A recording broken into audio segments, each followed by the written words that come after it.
Well, that was insufferable.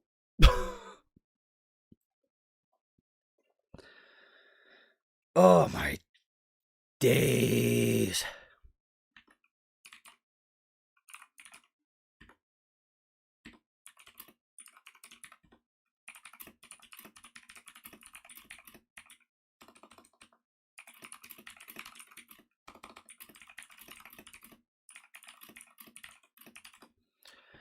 Hi, everyone.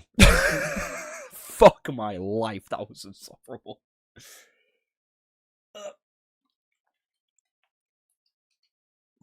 Fuck. Ow. Hey, chat. God in heavens. That was a nightmare. That was an actual goddamn nightmare. What happened to the previous one? Dog, it just wouldn't. It just, I don't know. It said, it won't let me connect. I re-logged into Streamlabs. I had redid the settings of the, previous stream. Nothing was working. Absolute nightmare. Anyway, hello failure, hello Rias, random, Admiral, Philip, Lava King, IDK, Jack. How the fuck are we all doing? I am sorry for the inconvenience of this one having to be the one that, pops up.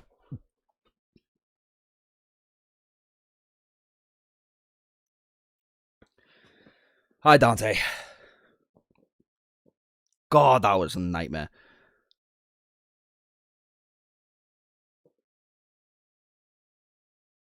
Your flaw is that technology will always fight you. Yeah, that sounds pretty goddamn accurate, frankly. But there goes my, there goes welcome back present. Yep. Ah, my days. Sorry about that. How you all doing anyway? I've had a long week. I have had the long week. Oh, nice little lag there. There you go. Music should be playing now.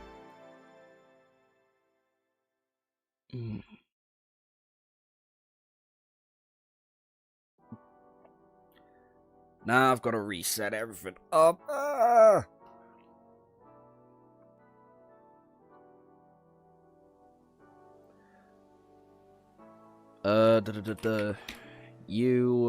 Chapter. Ignore the chapter count up there, by the way. I miscounted.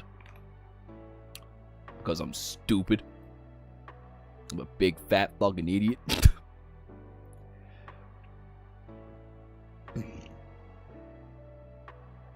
Best week of my life? Hell fucking yeah. Love to see it. Busy. Very, very busy. Yeah. Sounds about right. You're always busy, to be fair. To be fair to you, you're always busy.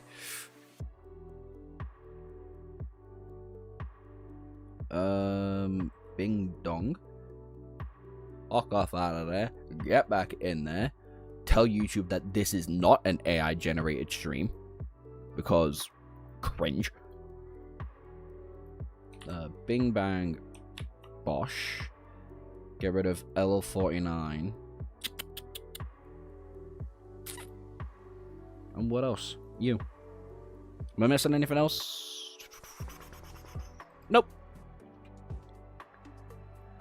Alright, edit up. Just so y'all don't have to see me go through the tedious method of trying to get this shit working. I say you don't have to. You're literally watching me do it. That seems about right. Yeah, that's about right. Anyway. Back to normal. Alright. Leave the little one asleep. Hello, professional casual. Quibs? I don't know. Probably asleep if I had to take a guess. If I had to shoot a solid one. But everything's set up now. Like the stream. There's 7 people the same amount of XP. I told you, yet YouTube doesn't lie. YouTube always lies about the EXP. Always lies about the EXP. I don't know why y'all having that discussion. We've been knowing YouTube lies about the EXP for like a while.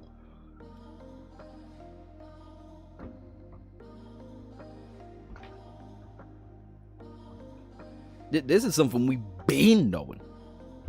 Hold up. Let me.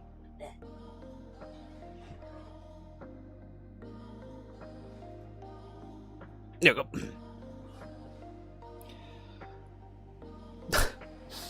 Lava King, don't be salty.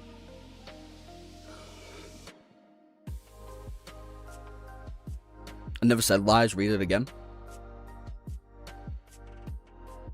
Oh, doesn't do ties. Text is really small on my screen right now. That is on me, admittedly.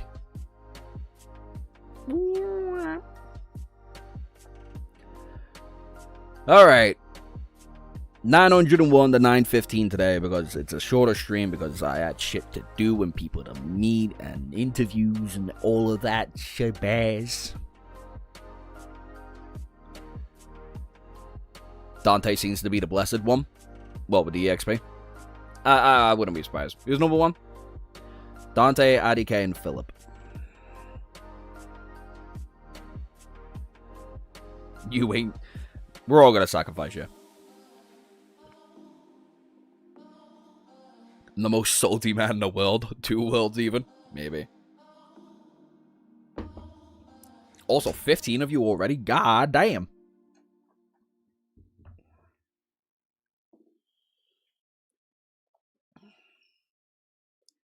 So weird how this shit works.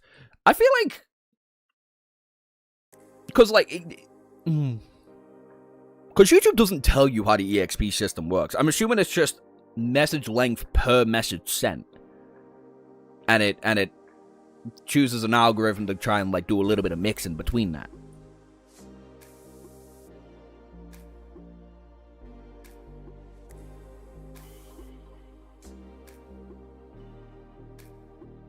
It just happens? Yeah. True that. Admiral's correct. Though we're gonna have to do a little bit of limited kitten time today. One of the kittens is sick. And it's not looking good.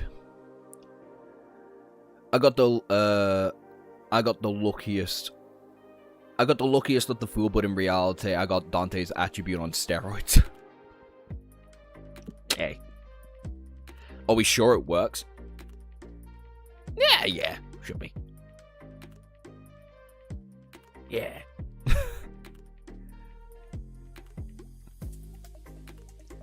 It's sad, but it happens, isn't it?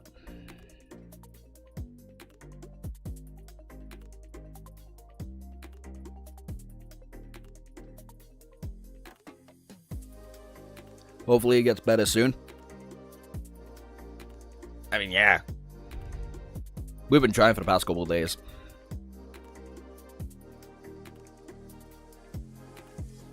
Even, started buying goat's milk to make sure it's feeding properly. Fate is such a run that it, Fate faded on such a run it reached over to Josh's kittens in real life. Yeah, apparently. You wanna go outside, Gail?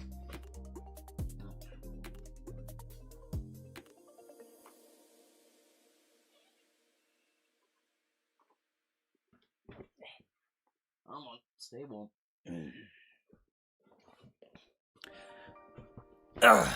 Luckily, it's only one, though. Not all of them, like last time. Which kitten? Inky Dinky one.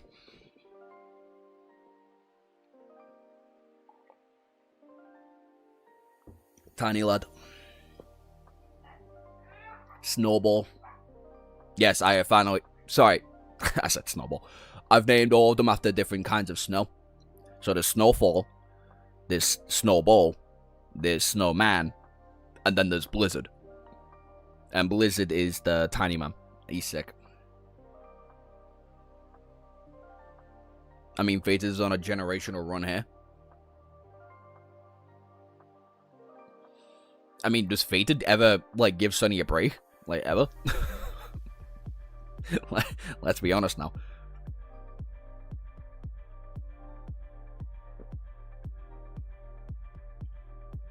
I've got the stream on normal latency. Fuck!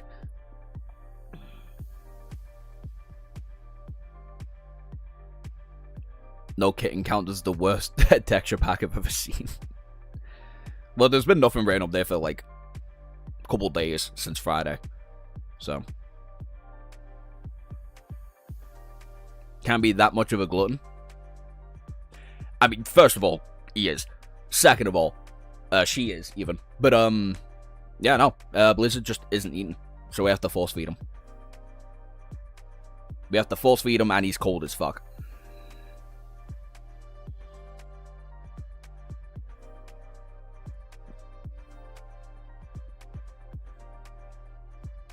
So that's been fun for me. What happened? I was so early. One of the kittens is sick and will probably die.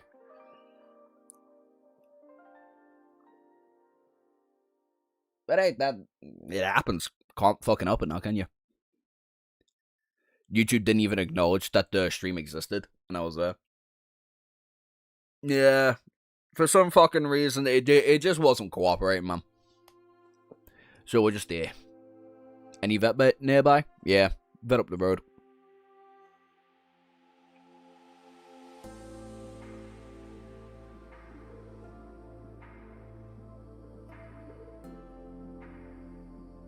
Effie is moody.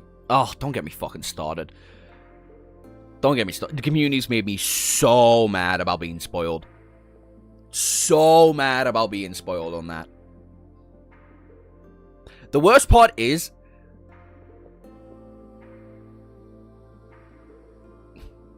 the first... great first kitten dies to cancer and... oh, Kimoon dies to cancer and now one of the kittens. This week sucks. Unless you're a sports fan. Then yeah, this week sucks. If you're a sports fan, this has been one of the greatest weeks of all time. Next one, championship. Japan had a legendary comeback. The fourth nightmare? Yeah. Yeah. I'm pissed on, like, a selfish reason. Like, don't get me wrong, I'm angry that I got spoiled. For obvious fucking reasons. And then... I'm spoiled on the idea that both Kai and Effie are still alive 1,000 chapters, at, like, chapter 3,000, and the fighting skeleton fucker attached to the tree. What the fuck's his name? Azrax? Serverax? Some stupid shit like that. I've got his name somewhere.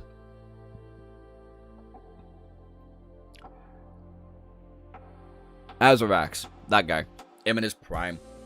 And everyone's like, yeah, they're dead. So I'm like, oh, great. Fantastic. Woohoo! Love that. Urgh. Hey, Silver. Hey, Green. Azrax the Mighty. Yeah, the king fucker. Azrax been looking at that name too much today. What's wrong with them being alive? The fact they're 3,000 chapters in this kind of world feels wrong?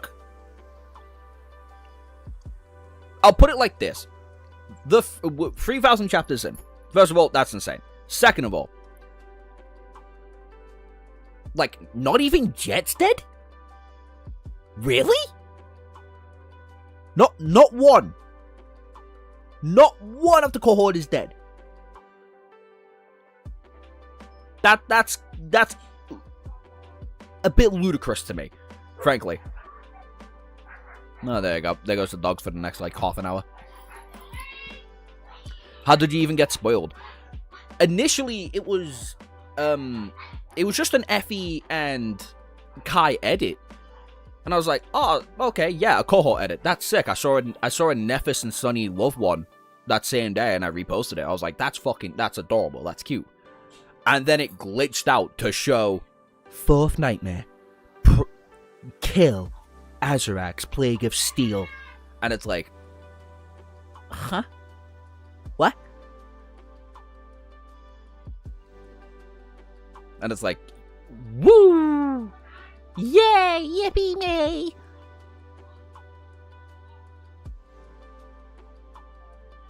I already knew his name was Plague of Steel anyway. That got spoiled to me fucking ages ago. That got spoiled to me by the time I got to him and Arias at like the when we re-encountered Nephis. So I don't really care about that one. But it's just a name, I couldn't give a shit. Jed is the least likely to die in my opinion.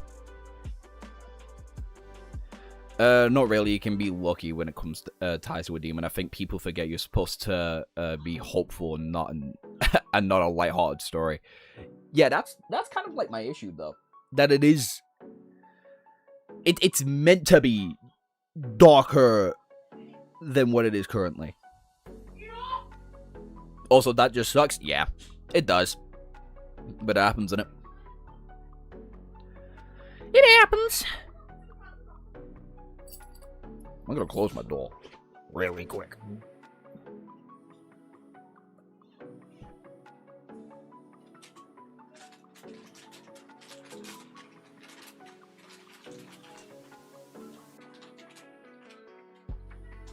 Get back in the bed. Come on. Back up. Back up. Come on. Here we go. Ugh. Damn, YouTube doesn't want to acknowledge my last message again. That's not surprising. YouTube's been a bitch recently. I've just given you treats, okay? Sit down. Look after your kids.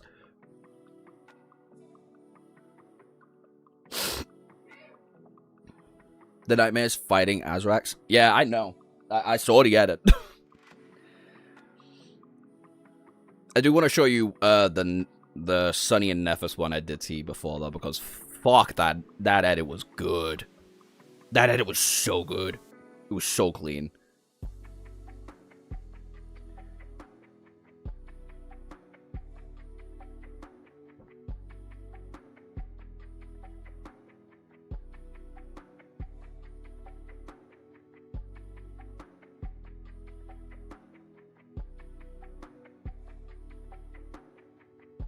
Chicago.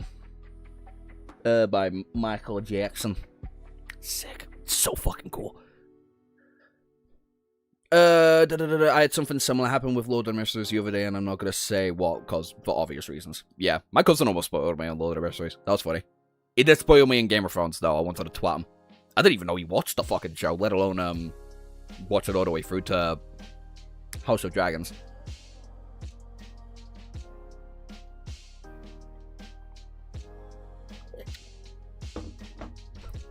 It's not bad you don't have context for the chapter. I mean, I can put two and two together, though. Basic maths is not outside of my ability to read. G3 has said in multiple interviews he doesn't want to kill characters off. He will torture them, sure, and you'll make them think death is better, but the option to kill them, no, he won't do that. That's... I hate that. That is a bad option from him and how his story is. My favorite Shadow Slave editor of all time contains heavy spoilers beyond what you've been spoiled so far, so I won't share it. Who doesn't know all of Game of Thrones by now? Me, bitch. I'm reading it. I watched the first 3 seasons. I was like, that's great. I'ma just read it, though. Something wrong with that, bitch?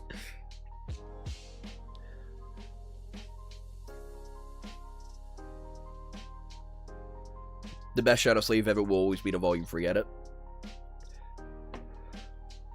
Fair. Anyway, we're 20 minutes in. There's 18, there's 16 of you, something like that. Let's get into reading. Chapter 901, Degrees of Danger.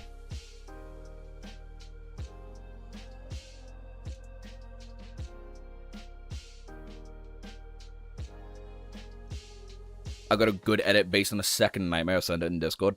Bet.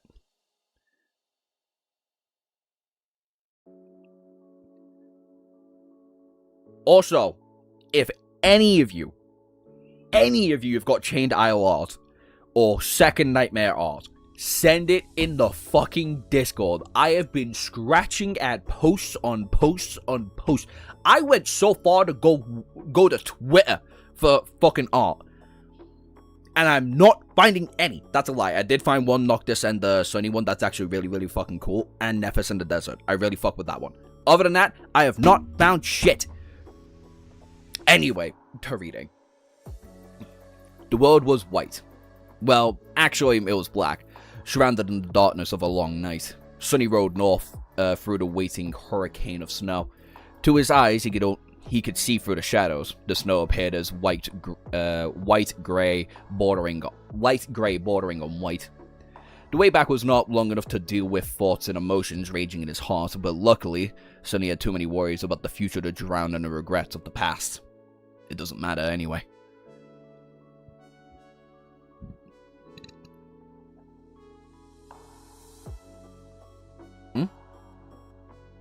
Road trip. Gamer. Whatever. Vern was dead, and everyone else was dead. None of the people Sunny had to know in the past weeks survived. Now, all he could do was make sure that his soldiers, Professor Opal and Beth, did not share the same fate. That was not going to be an easy task. Soon the wreckage of the old war machine appeared in view. Sunny dismissed Nightmare and walked into the rusted metal frame and lingered for a few moments in front of the rhino. Then he opened the hatch and climbed inside. Quentin, Samara, and Belle were keeping watch, each of them tense and ready for battle. Noticing him, the irregulars signed their relief. "Captain, you're back!" Sunny nodded. "Did anything happen in my absence?" Quentin shook his head. "There were no nightmare creatures yet. Professor Opal and Miss Beth were exhausted, so they're sleeping. We've settled the professor in your quarters. Hope you don't mind." Oh, forever be number one. I've been listening to the Star Wars lore and the Stabers fighting called Nimben. Naiman, which is a lot of ways work like Shadow Dance. Oh, Style 4? I think it is. Something like that. He remained silent for a moment, and then added a hint of melancholy to his voice. Of course. We're gonna keep eye on them. In case one or both have been carriers of the spell. Sunny did not particularly care about the Sunny did not care about the accommodaties at that moment, so he simply nodded. The first point of Quentin's short report was the most important. No nightmare creatures yet. That would change at any point. In fact, he had taken a risk of allowing his soldiers to sleep and leaving the rhino. Even if one of his shadows had stayed back to observe the surroundings, the potential exit point of Shadow and be a potential exit point of Shadow Step out there in the wild expanse of the Arctic Center, it was a nightmare creature country now. Hordes of them moving through the mountains without spilling down onto coastal plains. The transient swarms could have stumbled onto the cohort's camp at any moment, so it was not secure. But security was one thing in the past. Before he had the choices that were safe and the choices that were dangerous. But after leaving the protection of LL-49 and its thick walls, he could only choose the difference between degrees of danger. It was all about calculating the probable risk. G3 does sometimes pull off an ace here and there, but never the Nakama. It's Form 6? Ah, fuck. I forget my Star Wars lore. God damn it.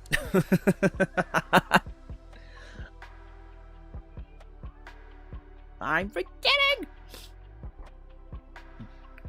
Even with this fated attribute, such calculations were more or less useless. Grimacing, Sunny covered his face with his hands and rubbed it in. He was too tired and numb to care right now. He needed a rest too. Well, I'm going to take a nap, then. Wake me up if there's movement outside. Since his comfortable bed was currently occupied by Professor Obel, Sonny stepped into one of the free sleeping nooks and closed his eyes. How risky was it to fall asleep right now? Before letting his consciousness plunge into the comfortable embrace of darkness, he summoned Saint and ordered her to guard the rhino from the shadows. And that was all Sonny could do. The night never ended, and the morning never came. When Sonny woke up, the world was the exact same as it was before. The raging blizzard enveloped the world, obscuring the dark sky. He had been pulled out of his dreamless slumber by the sound of the sleeping pods opening nearby. Opposite him, a panel on the wall of the rhino slid away, revealing the sleeping niche hidden behind it. Dorm's massive figure could have been seen inside. The giant man had drawn the short straw when they were assigned the transport vehicles, since the standard pods were a little too small for his prodigious body. Watching him climb out of one was slightly comical every time. Sonny did not smile though. Making sure that his shadows and Saint did not perceive any threat, he left his niche. Soon, Luster and Kim woke up too. Quentin, Belle, Samira, your turn. The three irregulars could not wait to get some long-awaited rest.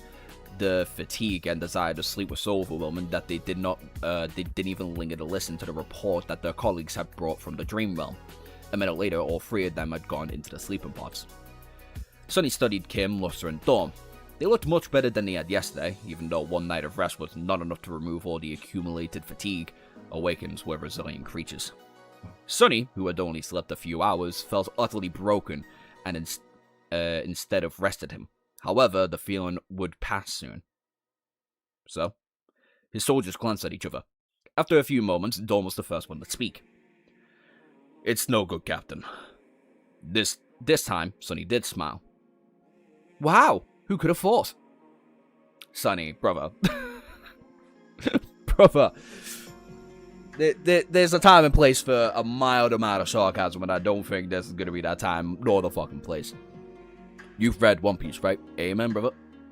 Love One Piece. Even though it is very boring right now for me. Like, it's actually, I'm kind of tapped out of it. Which, you know, sucks a little bit, but can't help it, can you? Let the man be petty. There's a difference between being petty and being sarcastic. And I don't think this is a time for either one of them, really. The giant man nodded awkwardly and then started the report. From what we've been able to find, East Antarctica is still under human control, but the Antarctic Center, it's a big mess. His face darkened. The Saints were eventually able to kill one of the Titans, but two more remain. A chunk of the mountain chain was still destroyed in the battle too, but that's not the worst of it. Sonny let out a frustrated sigh. Just come clean with it. Dawn looked down. The siege capital of our division was supposed to establish. It is gone, wiped off the map completely. The survivors, whoever remains, both soldiers and civilians, are in the process of trying to retreat to the other strongholds. There are no organized First Army force left from here to Mount Ibra, sir. Oh shit. Sonny remained silent for a long time. A resentful expression appeared on his face. Just like that. The 400-kilometer journey seemed to have just turned into a 1,000-kilometer journey. Well, shit in hell. No. Oh, wow. That was, Huh. That's interesting. Fuck.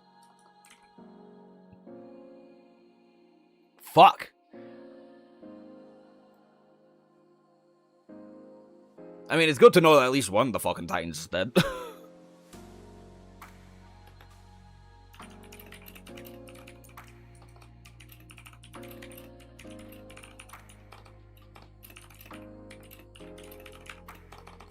They were staying at is now gone.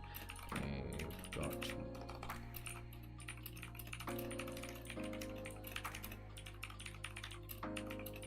Any sort of protection. Shit in hell. There's 21 of y'all? What the fuck? Hello for fucking joining. Don't forget to like the stream. Just because you're going to get a mild amount of kitten time doesn't mean there's not going to be any kitten time. So you might as well. Chapter 902. A State of Affairs. Dawn, Kim, and Luster brought other news from the Dream Realm, too. All of it was frustrated and chaotic, since the First Army itself did not seem to have a strong hold on what was happening throughout the Arctic Center. With all modern forms of communication down, whatever information was trickled in and was dismantled through the Dream Realm was doomed to be incomplete, and often became obsolete on arrival. The lack of reliable intelligence was the worst fear of all the armies. The strange blizzard raging across the Antarctic Center was the cause of the collapse of the communication network. It was attributed to one of the Titans that had emerged around a month ago, designated as the Winter Beast. Ah, right, I was correct then. Yep. The Titan currently located was unknown, but its influence could be felt throughout the entire region. I was right. The is because of a nightmare. I wonder, with all of the infestation of nightmare creatures that came down on LO49, even the time when Sunny wasn't actively involved, was also because of the Winter Beast. But it, like, refused its kind of ordained role. That'd be interesting.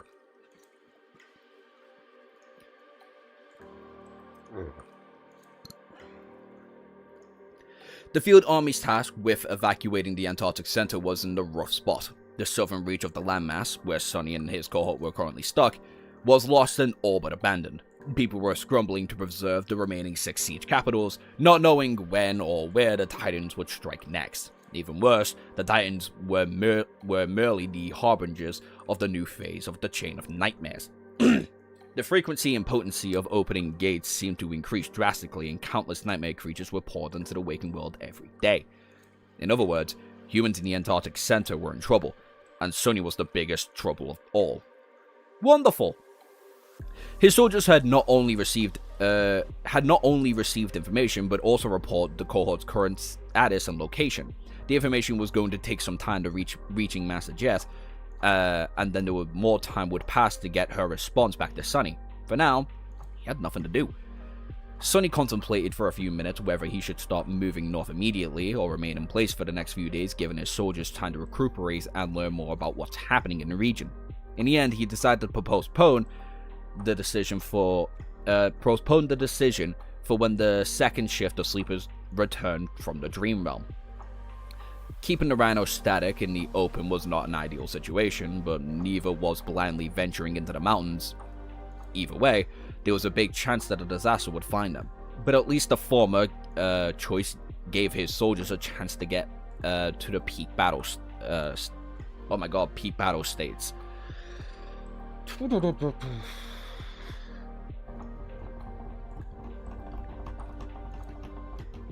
21 and only 1 likes, come on guys. 13. 13, give or take. When is he in trouble? Yeah, no, Sonny's always in trouble now. What was I just gonna write down? Oh yeah. It's a smarter move to not move than to go in blind like a bad minute. Woo! Well, so what happened to the fanfic VOD? I wanted to watch it later, but it was not available. What fanfic VOD? Don't know what the fuck you're talking about. Fated loves and hates him too much to give him peace. Never besides when G Freeze decides to do a slice of life chapter.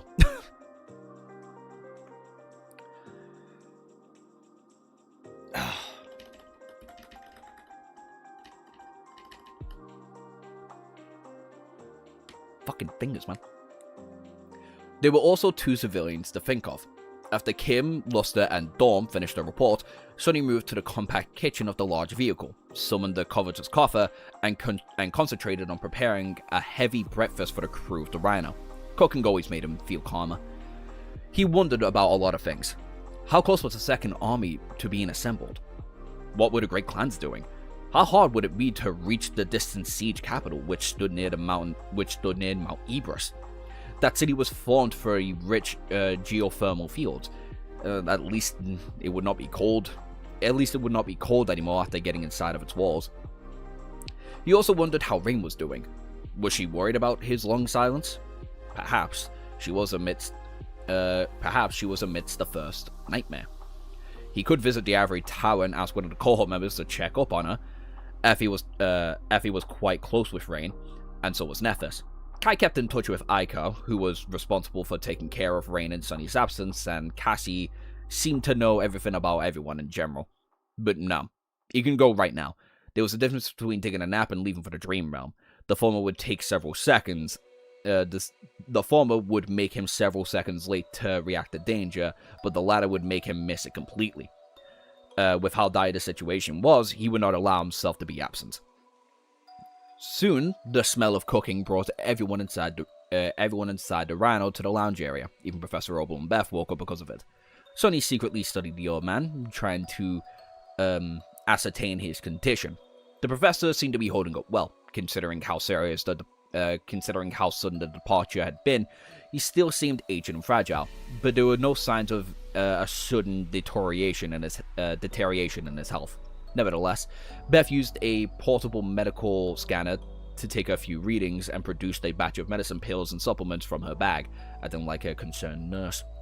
Sonny placed plates of fragment curries on the table, as well as a pot of coffee and several bars of dark chocolate for the dessert. Considering the situation, this modest meal seemed strangely opulent.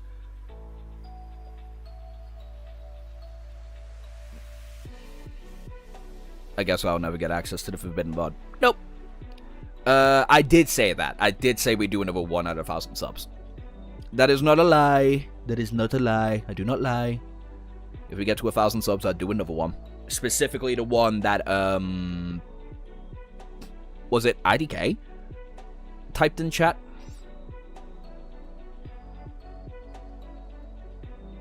I think it might have been IDK. I think I need to... I swear it was.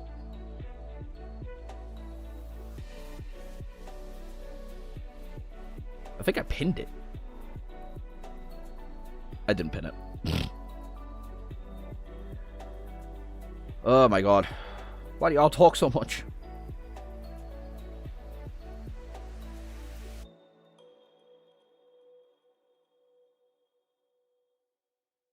Nope. Was it 18 plus? It was 18 plus. Pin message. Yep. There we go. Now I'm never gonna not miss it. Now I fully do not have a choice of saying, like, it doesn't exist. The link doesn't exist. It does exist. I pinned it. And I promise I'll not recommend any curse fix for those in the 18 plus channel.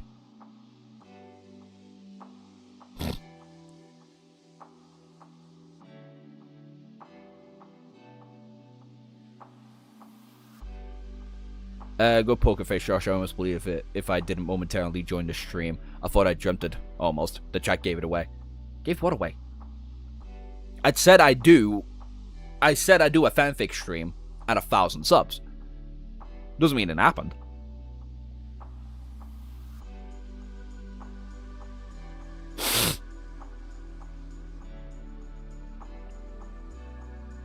There is no cursed fic in AO3. Anyway, where was I? Oh yeah. Before eating, Professor Obel looked around with curiosity, then smiled and said in the usual friendly tone, "Fuck, what voice did I give Professor Obel? Fuck, what voice did I give Professor Obel? Ah! Ah! Ah! That was an impressive machine you've got there. This is an impressive machine you got here, Master Sunless. Luster, who was already bringing a handful of curry to his mouth, paused and grinned. It is, isn't it? One of the vehicles I've driven. Our rhino's one of the most fearsome. This one time we had to plow through a whole swarm of low-ranked nightmare creatures. Oh, it was spectacular. The old man smiled. It's good to see that the design is still being used and kept up to date. I knew that engineer who initially created the APC concept, you see. Of course, back then it was far less advanced. Spell attack wasn't even in the spell attack was not even in its fantasy. So the solution she proposed to make it such a massive vehicle move at the acceptable pace was nothing short but revolutionary. I don't know why I sound like Scooby-Doo for a minute there. Revolutionary.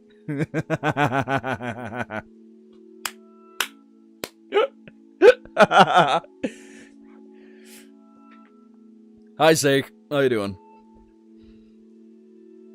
Do you remember the game called Frostpunk? I would off myself immediately if I found myself in a nuclear winter apocalypse. It does sound very vaguely familiar, to be fair. I was trying to find the best Volume 7 edit and the best Shadow Slave edit, but I couldn't find it. Ripperoos.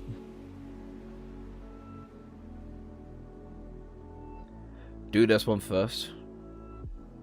Not the other one you pinned. We'll do both, it depends. I don't fucking know. I'll pin both just in case, but yeah.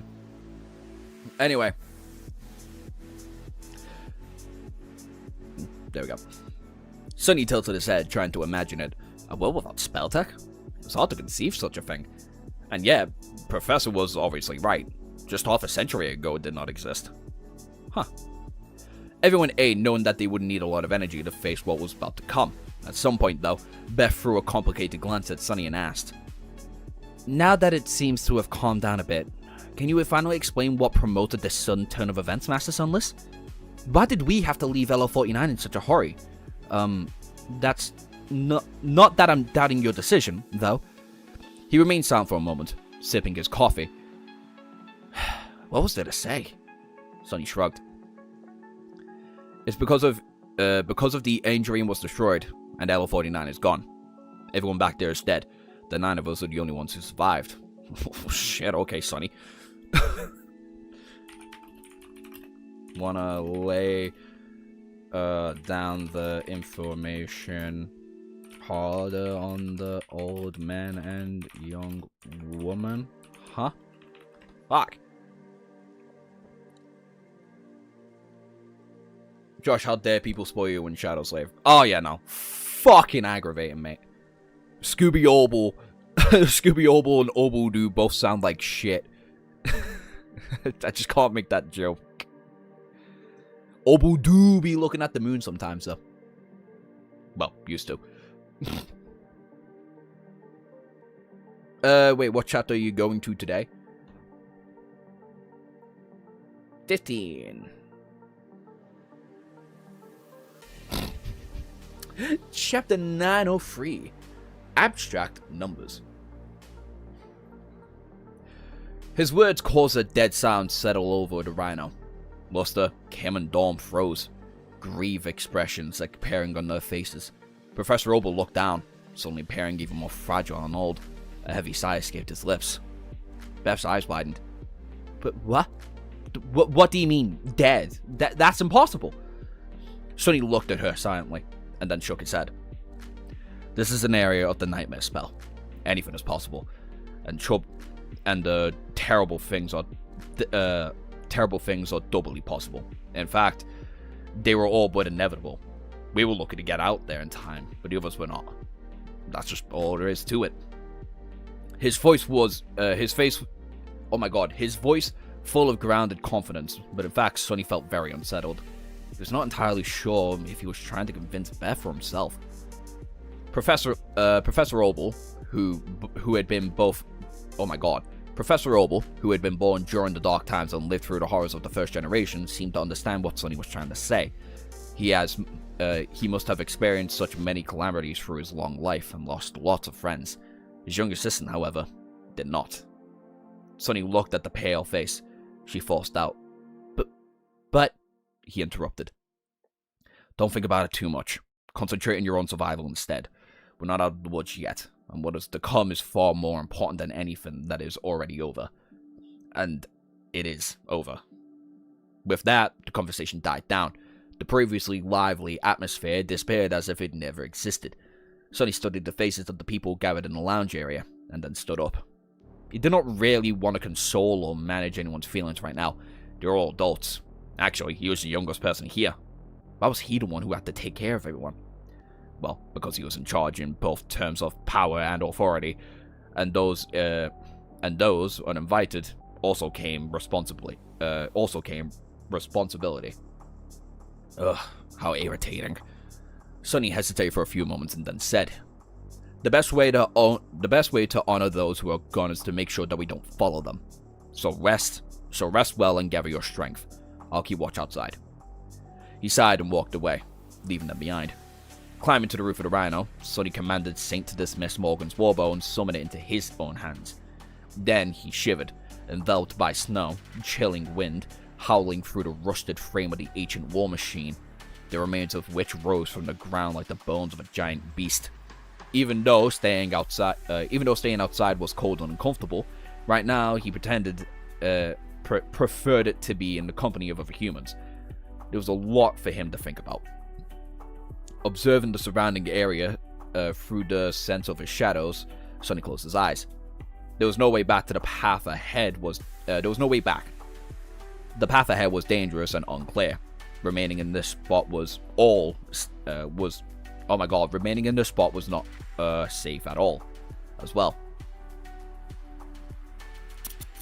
Funnily enough, the unnatural blizzard not only made it harder for humans to see the approaching nightmare creatures before they launched into a frenzied attack, but it also hid them from the sight of the abominations. Unless a swarm stumbled upon the rusty wreckage, it would pass by the shelter without catching the smell of human souls inside. That, at least, played in Sonny's favor. Before he knew it, his thoughts wandered back to the lost personnel of LO-49. 1,400 people. 16 even. If he had counted those that had died the weeks before. And just like that, so many lives had been gone. It was expected, actually. With a strange glimpse, Sonny remembered hearing about the chain of nightmares from Master Jet for the first time. Back then, he was rather courteously indifferent. What did the fates of humans in Antarctica have to do with him? The numbers were much higher than 1,400, too. There were 7 million people living in the southern quadrants, and he had not been included to give a damn about a single one. At least, not enough to risk his own life over it. He was still indifferent. 7 million people was too large of a number to conceive of it. It was too distant and abstract when speaking about millions of people. People stopped being people and turned into numbers. Sonny did not wish them ill, but he could not bring himself to care about the mere numbers. But the soldiers and the civilians who had died at LO-49 were different. Even though 1,400 could not compare to 700 million, to him, they were real. He had lived with them, shared bread with them, fought side by side with them. He had come to know them as people, and not numbers. So the deaths affected Sonny much more than the potential evisceration of the whole quadrant. Knowing what he had known now, he couldn't help but to see the First Army and its mission in a different light. There would be so much more death, for sure. The government had the ambitious goal of evacuating a whole continent, but the plan was already busting at the seams. Many more people were going to die. Millions of them. In the end, how many of that 700 million would be saved? 600? 5? Even less? Of course, he had no way of knowing. He was outraged. Motivated?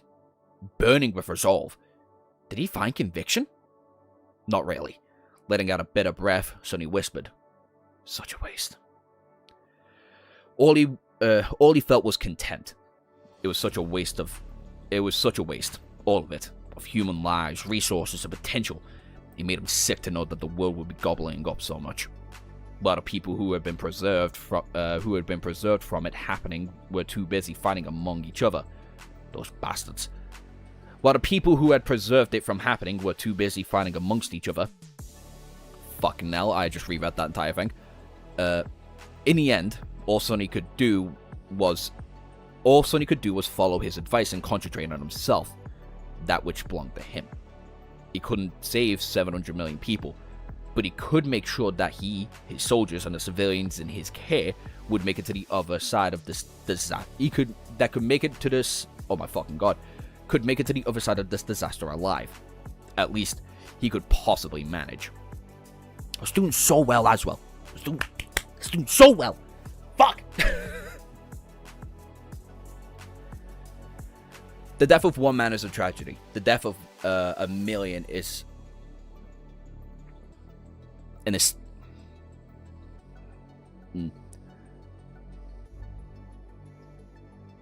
I avoid TikTok on principle, although finding edits is hard.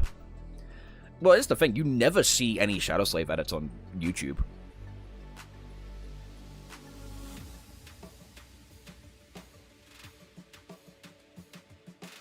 Calluses, an area of thick and hardened skin. Callous people, as in someone who is indifferent, numb to the emotions. Yeah.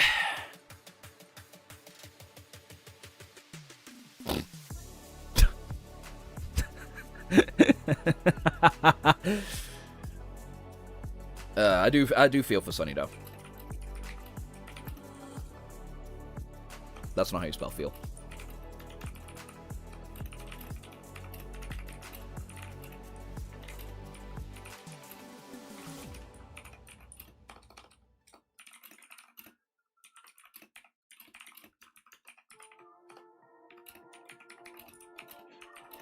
I will say this whole idea of conviction is leading to the path that I did suspect when going into Antarctica.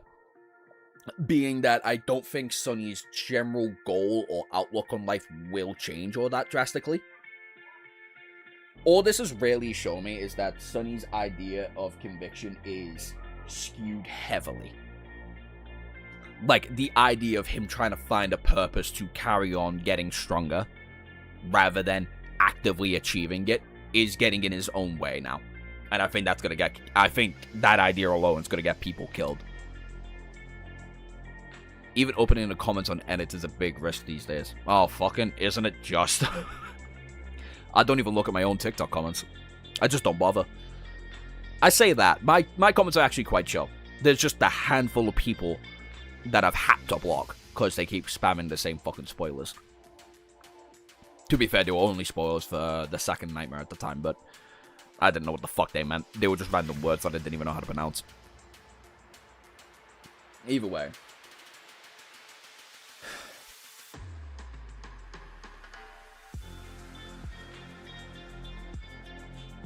Yeah.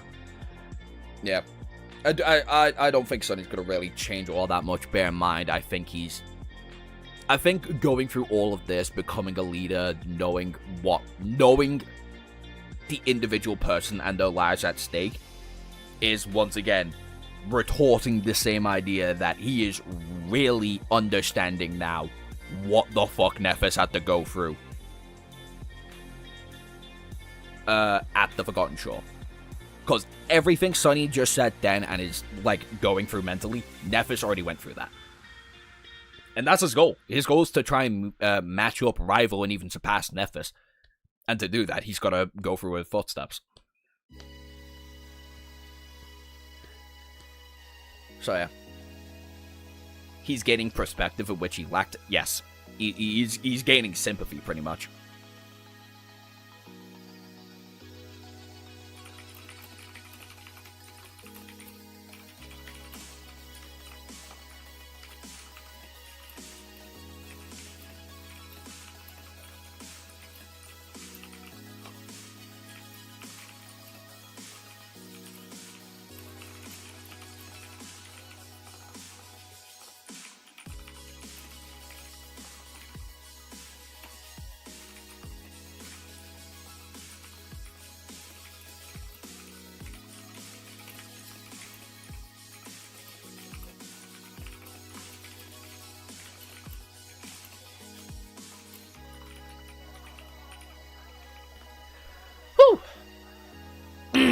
Chapter 904, A Journey of 1,000 Miles.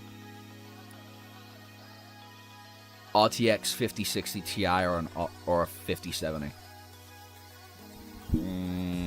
With how games are coming out recently, I'd say probably 5070.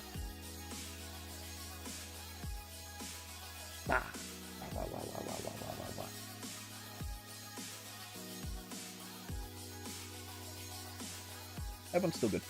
Anyway, 2 days later, they had finally received a word from Master Jet. The message, which had been passed through several people before reaching Sunny, was simple. Retreat to Cerberus and rendezvous with Davis and his cohort of irregulars there. Godspeed. Sunny took a deep breath after hearing the news. It was what he had expected, even though the small hope that some miracle would, oh my god.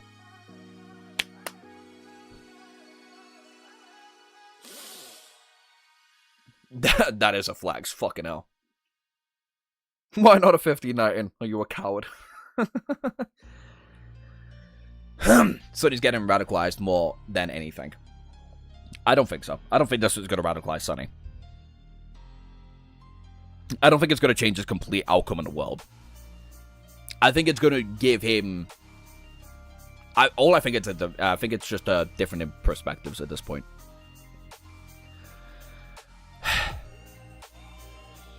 It was as he had expected, even though the small hope that the miraculous help would be sent to assist them on the 1,000-kilometer journey would still somehow aflame in his heart. Now it was completely extinguished. With that, the short period of rest was over. It was a good thing too. Over the past couple of days, Sunny killed several nightmare creatures that had wandered close to the camp. Strangely, there had not been many of them, as one that would expect. He was quick to dispose of their bodies. Still, the smell of blood was slowly permeating the area, and pretty soon bound to attract bigger threats.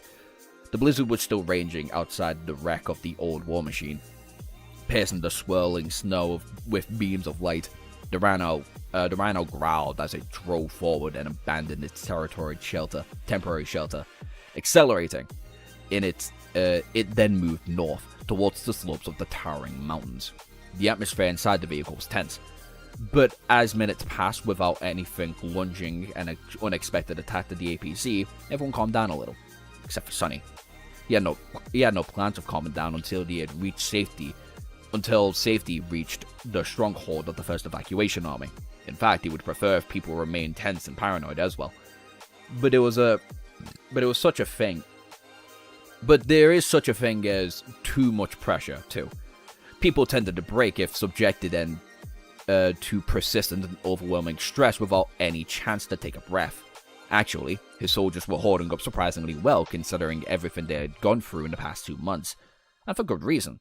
One of the criteria he had chosen these particular awakened by was their mental resilience, after all. Even Luster, who seemed like a carefree fool most of the time, endured the rigorous and calamitous Antarctica campaign with a surprising tenacity.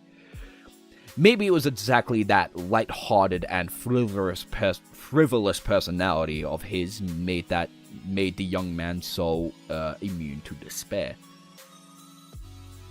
Do I need to learn from Luster?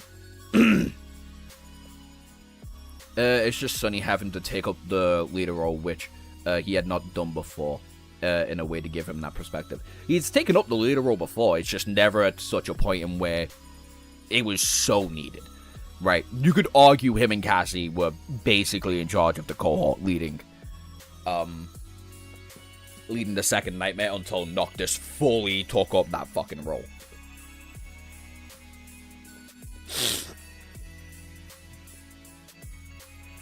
That was something Sunny never had expected to think about.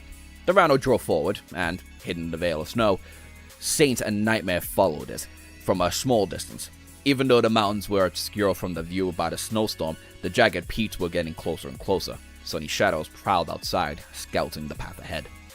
Just before they reached the terminus that scattered the coastal highway, they stretched along the whole length of the Antarctic Center, from the road leading to the former LO-49 to the path that took a turn to climb high into the mountains. One of the shadows noticed something strange in the snow. Sonny hesitated for a few moments, frowning. Then, he moved closer to the pilot's seat and spoke calmly. Turn to the left of the snow. Slow down. We're going to stop in a couple kilometers. Luster obediently followed his instructions, gradually slowing down. Eventually, a massive vehicle came to a halt. Sonny opened the hatch and dove into the blizzard. The polished black wood of the cruel side shaft falling silently into his hands. Struggling against the wind, he walked forward and stopped in front of the tall pile of snow. Less than 100 meters forwards was a terminus of the coastal highway, with several empty buildings standing with the doors ajar. Some distance away, to his left, was the ocean, which made Sonny feel very tense. Right now, however, his attention was concentrated on the tall mound right in front of him. Under that thick layer of snow, portions of a massive carcass could have been seen. The nightmare creature had not been dead for long, a day at most, maybe two. From the curious look, it had been a demon, probably an awakened rank. Judging by the vicious wounds covering its body, it had been killed by a human weapon, as if it illustrated that point. Large sections of the carcass seemed to have been devoured. Strange. Oh! It's the little imp. It's the little imp thing. Strange. Nightmare creatures were known to fight amongst themselves on the occasion, but only in the dream realm. Out here in the waking world, there were too many human bodies for them to tear apart, too many human souls to devour. So, even when different tribes of abominations collided with each other, they rarely showed any sign of hostility. Hunting down much tastier prey would have always took precedence. However, with how many nightmare creatures were currently rampaging across Antarctica, and how concentrated the human population had become due to being moved to smaller numbers siege capitals, things had changed.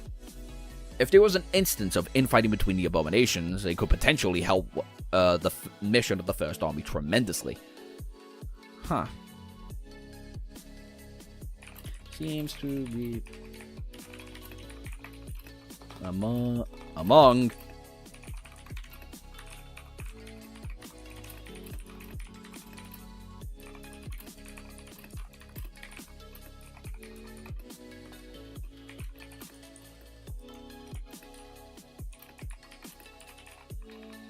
I want to meet the imp again. The imp's really funny. Pettiest nightmare creature in Antarctica. Yes. I don't know why I'm so low-key attached to that imp. Even one of the chapters we just read hints at the abstract numbers. The reality of what he needs to have conviction is for as long as abstract to him. It's a reality he must confront. Yeah. Second pettiest creature in the world below Sonny. Yes. Are there any mods in here? Probably not.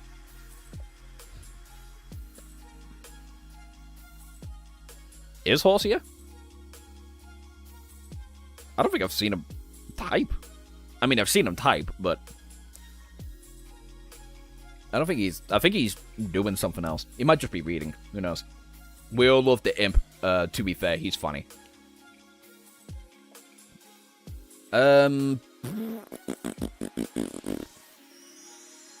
All the normal mods aren't here. Bear in mind, Admiral.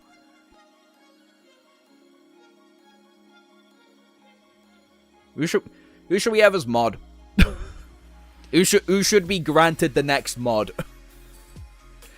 I've got 3 in mind.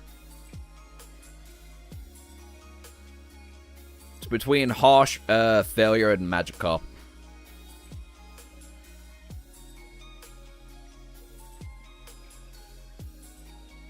Normal mods, I don't know. We'll let you guys pick.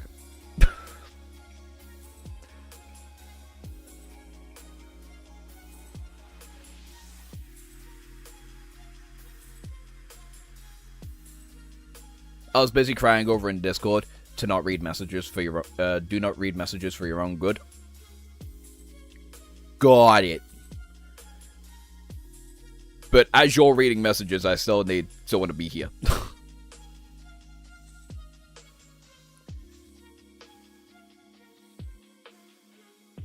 So, 4th mod would be helpful. Start a poll. Who next? And I only say you three, by the way, because y'all hear every fucking stream. Same with IDK, to be fair. Harsh.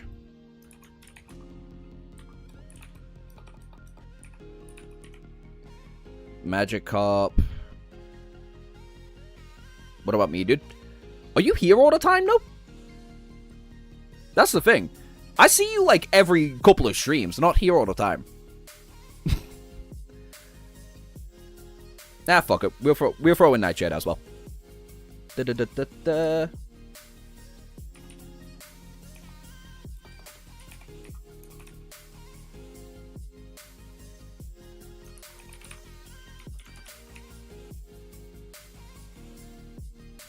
There we go.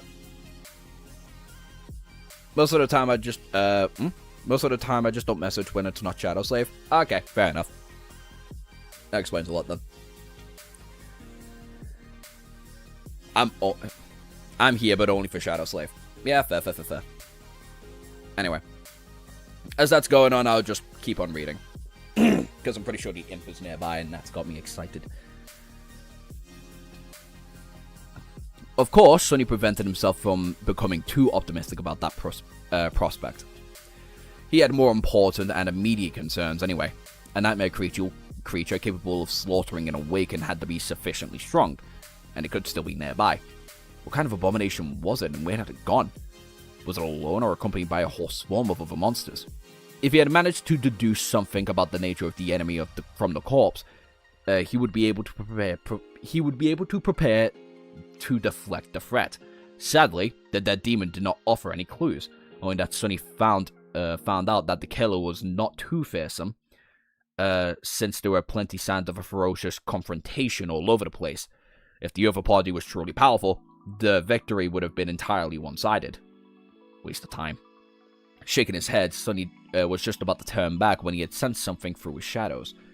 One of them had glided a bit further up the highway and was curiously observing some disturbances in the blizzard. He slowed down, turning to the north. What is that? A moment later, a troubled expression appeared on Sonny's face. Oh, we love to see it.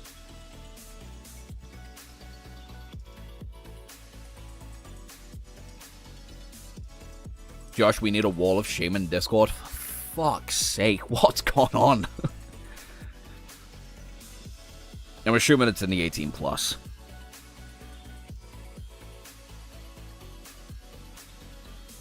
Why is that cat drinking super glue?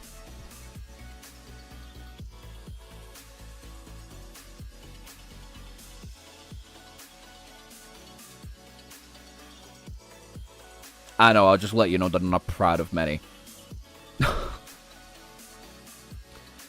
I've gone to some deep, dark places, man. Oh, is it Admiral trying to find fucking fanfic for me?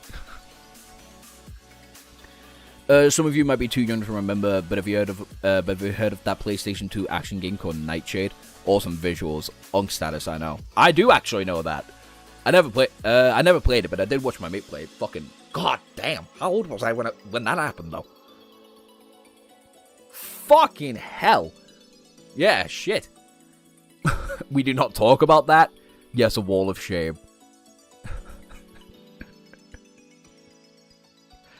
Harsh. Bro is a repressed teenage girl.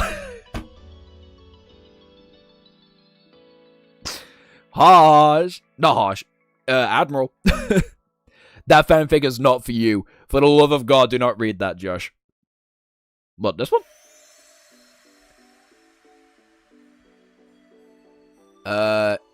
Yep. I agree to the terms and consent of this. Sonny loves a 7v1.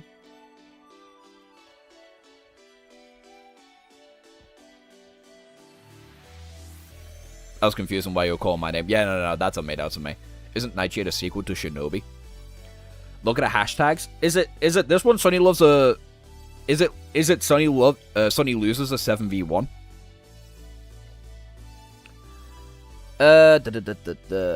Sunny, that's sunless. Sunny shadows and Conus. Sunface.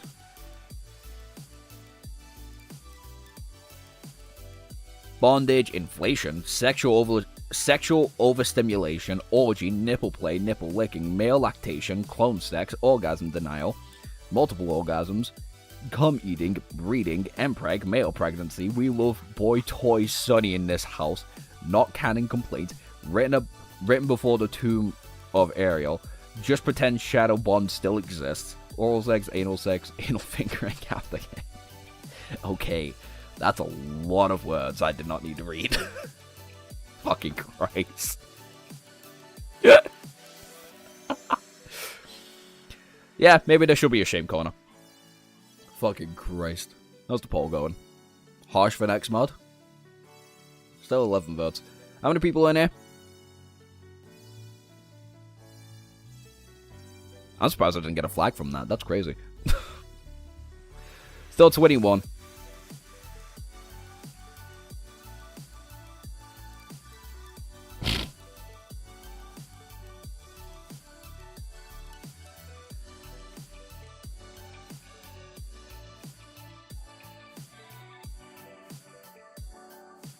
But yeah, don't forget to type in the poll, or at least give your response in the poll. I'll get through this chapter and then we'll see who's the next mod. 905, Bearer of Bad News. The shadow hid in the slope of the tall cliff, observing the wide highway that stretched north between the mountains and the ocean. The world was obscured by the tall white snow, but it could feel slight tremors running through the ground. Something was approaching. A few moments later, two bright dots appeared inside the blizzard, slowly growing larger as the sources grew closer. Then, powerful beams of light cut through the snowstorm, making the shadow lift its position. Several kilometers away, Sunny frowned with a troubled expression. People. What approached from the north was not a swarm of nightmare creatures, but a lumbering monstrosity. But a small procession of civilian transports, compiled by a handful of military vehicles. They cut through the blizzard, rolling down the highway at slow speeds. Several of them appeared battered and barely functioning. Soldiers could have been seen manning the turrets, shivering in the cold, vicious cold. His scowl deepened. What were they doing here? Luster, bring the runner to the edge of the coastal highway. You wanna go out? Fucking cat, man.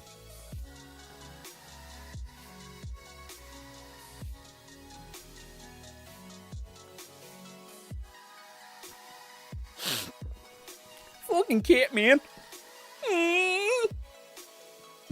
Fuck! Leaving the carcass of the dead demon behind, Sunny walked forward.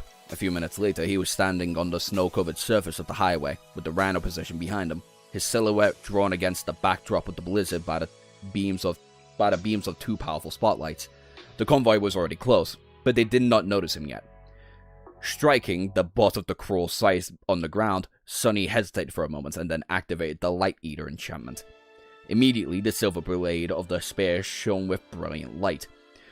It was as though a small sun bloomed in his hand. Somewhere behind, Belle and Dorm emerged from the APC, carrying their weapons with guarded expressions. Samara climbed onto the roof of the vehicle and was now laying on it, resting her chin on the stock of her rifle. The other three irregulars remained inside, protecting Professor Roble and Beth.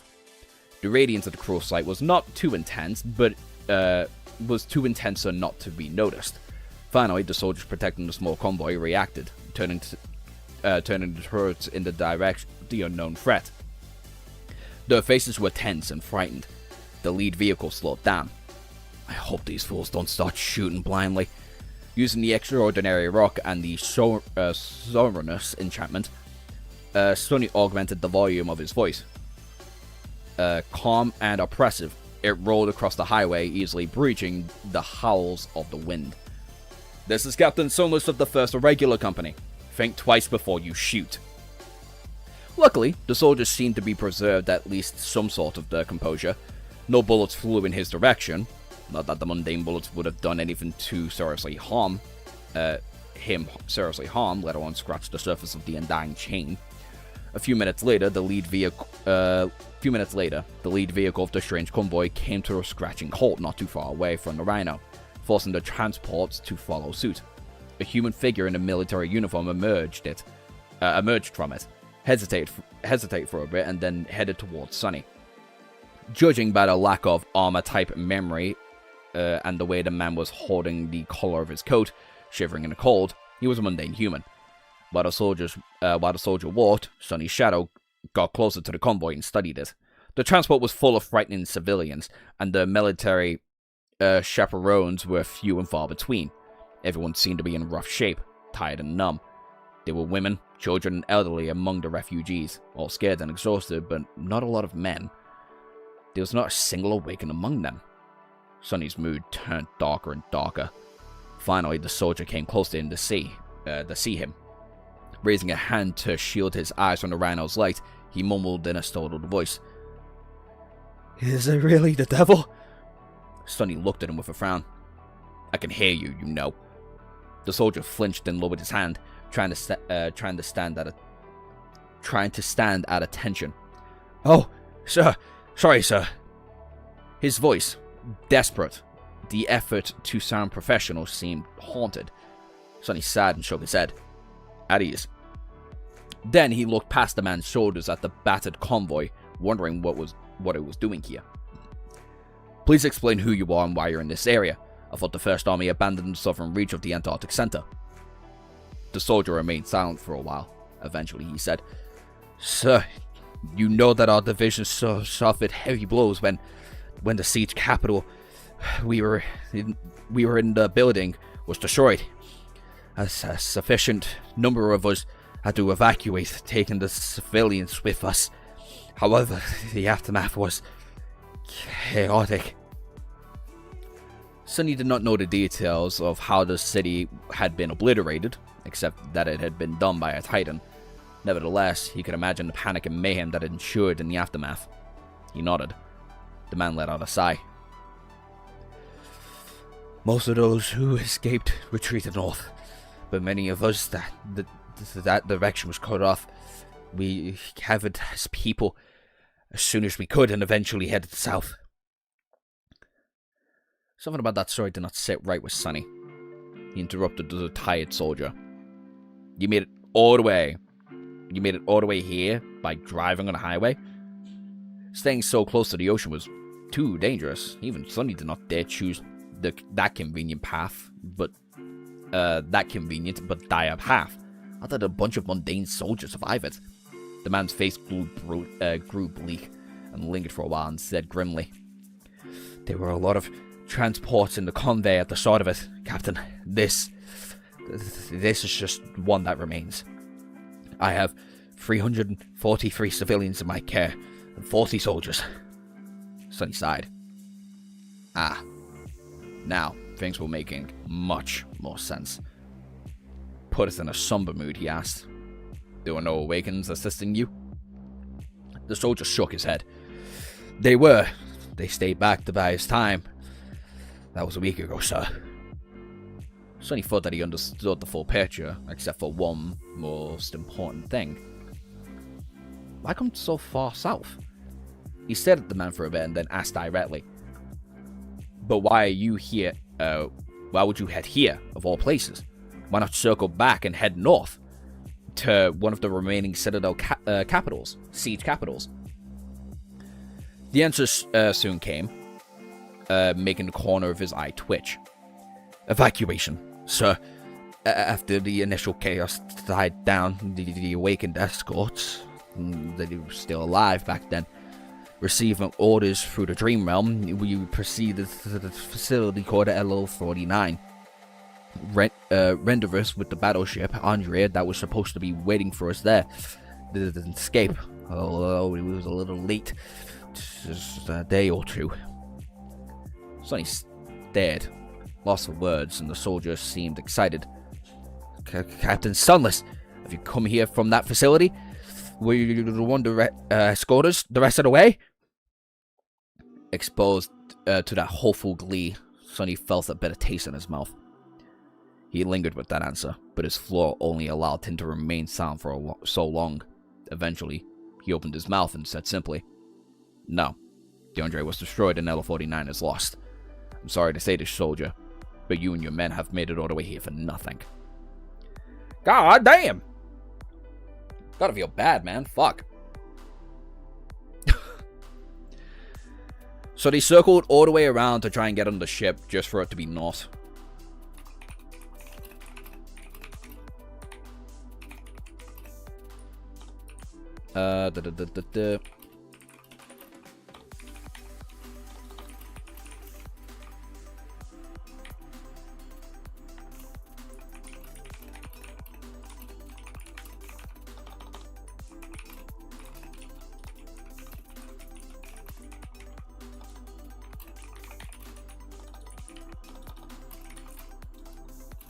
Gotta feel bad for these guys.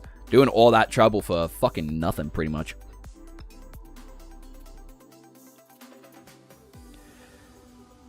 Bro reads better with his teeth trembling. I think I've been reading quite well in this stream's sake. Go fuck yourself. The stream with LL49. Got to hit the floor at the moment like this. The previous stream was a fun one. What was our previous stream? Itchy the Witch was our previous stream, I think. Was that the whatever stream?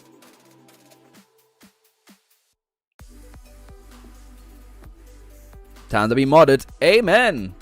And I've had my notes covering me, so the next mod is gonna be Harsh. Congratulations, Harsh. End the poll. Get the results.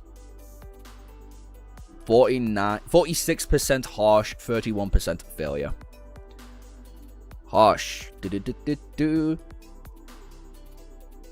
Bing, bang, bash. Welcome to the moderation team, brother.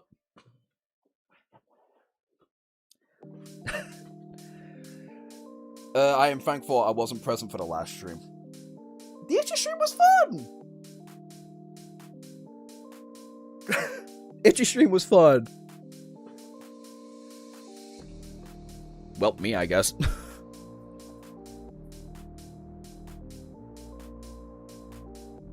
I can feel it. I'm ascending. He is transcended.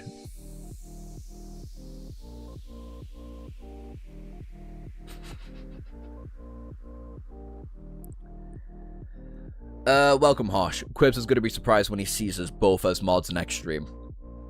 Oh yeah, he's gonna flip the fuck out. He's gonna be like, when the fuck did this happen? What the fuck did I miss?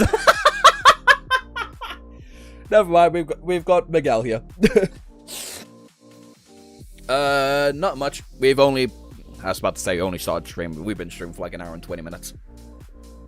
But we did a little poll, and Harsh became mod. Out of Failure, Magic Up, and Nightshade. I thought, honestly, kind of thought Failure would win that one. Not gonna lie to you.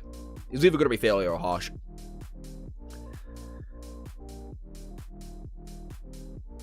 But let's be honest now, the three of you are probably gonna get moderators that probably going to become mods at some point. Part of the OGs. I hope the new mod doesn't spoil anymore. To be fair, he spoils on accident.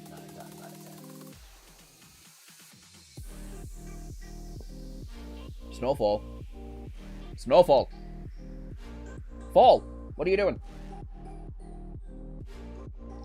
We're at 18 likes right now. So you get to see the newly named Snowfall. I'm a very consistent chatter. I doubt many people have typed more than me. That's very true, actually. I think Arlen, Kirbs,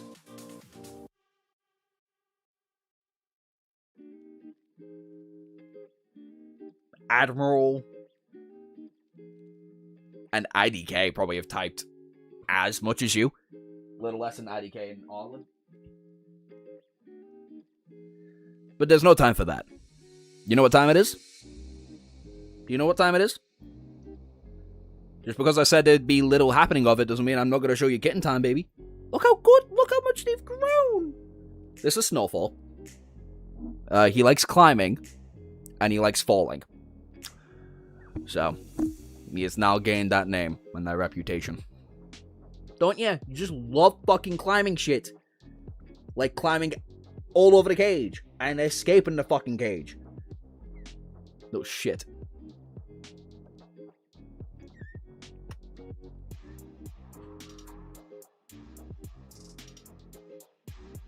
There you go. Yeah, Juken time. Not Ball? No. Ball's fast asleep. Fall is fast asleep. In comparison to Snowfall, who is wide awake. So I figured, why not? Let's not wake the kittens. Also, they're all, like, cuddled up next to each other, trying to keep, Blizzard alive. Then I'll take, responsibility for most tangents. The creature is brilliant. That one is, the one that keeps escaping. It is.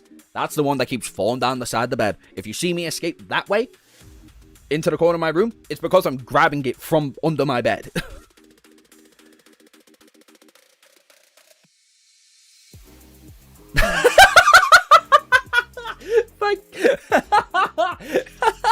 Thank God you showed us a kitten, Josh, for a moment. Harsh was calling me a kitten, and I went, what the fuck happened?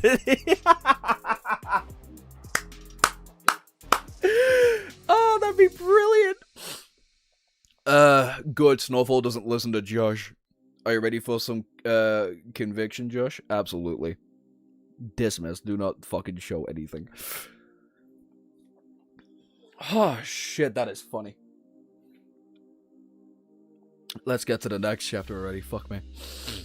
Chapter 906. Moral Conundrum.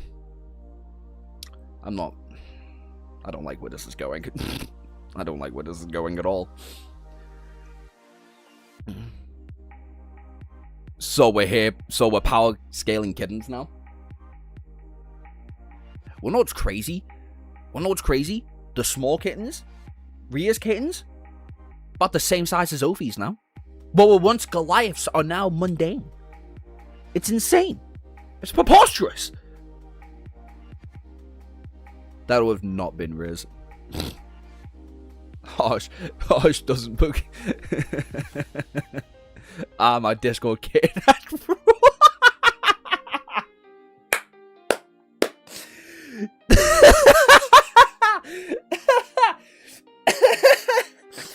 Oh my god. 1 minute. Admiral, I'm so sorry. I'm so sorry for what's gonna happen to you right now. I'm so fucking sorry what I have to do.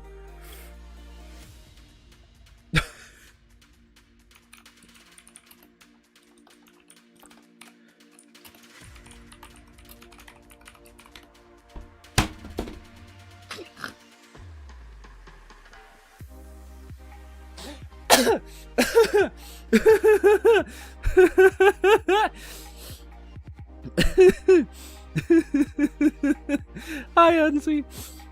Oh, bloody hell. Oh, look at. I'm just gonna add him. Look at Main Nightmare. Look at Main Nightmare in Discord. Should I call you Marshall now? Start putting this at the end of every message. Oh, yeah, please. Fucking hell. Oh, I'm crying. That's so funny.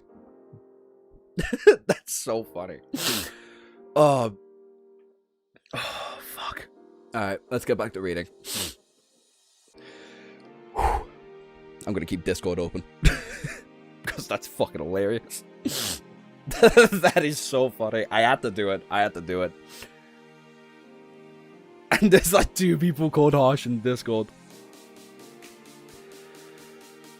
1 minute then. Let me. Oh, fuck's sake. Let me do this then.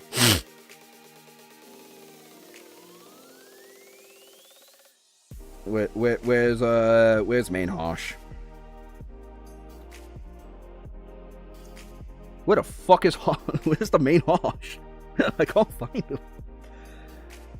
There he is. Manage.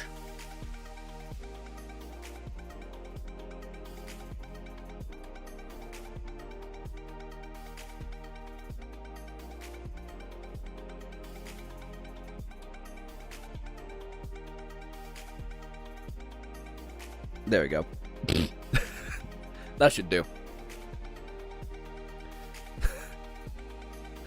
There we go. That's how I can tell the difference. Anyway. Moral conundrum. Sonny had never seen few words crush a man's spirit so thoroughly. Except for maybe himself when Nefer spoke his true name and commanded him to leave her for dead at the Forgotten Shore. The soldier managed to... managed to remain standing, but he looked like a marionette with its strings cut. All the light was extinguished from his eyes. He remained motionless for a while and turned silently, throwing a forlorn glance at the small, battered convoy behind him. Sonny could imagine how he'd felt after surviving the cataclysmic destruction of the siege capital.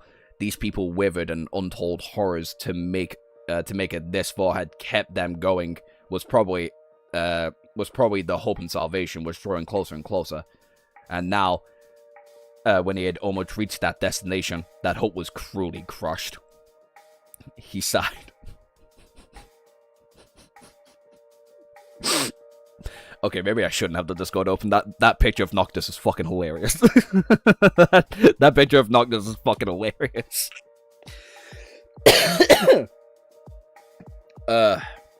Admiral's been renamed. I feel bad for him. I fucking know. That's hilarious. I'll remove the nickname tomorrow. Don't get me wrong, but fuck me, that's funny. He sighed.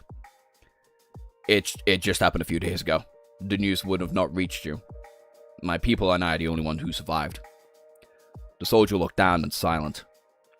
Eventually he asked, if I may ask, what are your plans now, sir? Sonny looked at him with a deadpan expression. My orders are to proceed to the Abras field siege capital to rendezvous with other cohorts of the 1st Regular Company. Suddenly a tentative spark appeared in the soldier's eyes. That's sunless, sir. Would you consider? Sonny knew what he was going to say. It was not hard to guess. He wanted to laugh. In fact, he almost did. It took a lot of self-control to remain outwardly calm. A bitter, unfamiliar, unhinged laugh got struck in his throat. Of course, Sonny knew. The soldier was going to ask him if the irregulars would escort the civilian convoys to safety. Why wouldn't he? They had been preserved for the last week without any awakening to protect them, and a handful of transports of the rampaging nightmare creatures. And even though the hope was sailing to safety aboard the Adrian was gone, there was an actual master standing in front of them. And not just any master, one of the most deadly ones in the First Army, accompanied by a cohort of absolute elites. The irregular were the cream of the crop for the human forces. Surely they wouldn't leave defenseless civilians behind. Surely. Don't be fucking blue balling me like that, G3.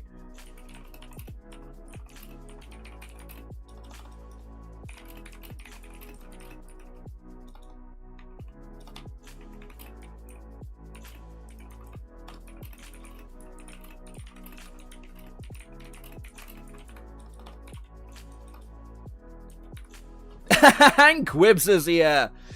How you doing, lad?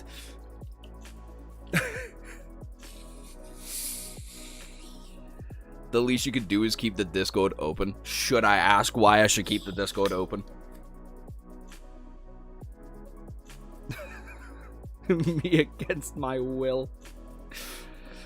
Oh, it's because you added them. Alright.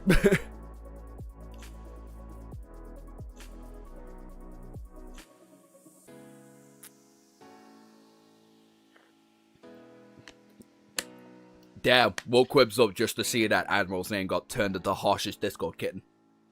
Crazy work, crazy work. Kirbs caught lacking. If brother needs sleep, he needs sleep. He's a growing baby boy. He can't turn out like Sunless, for fuck's sake. He has his nourishment. He just needs sleep.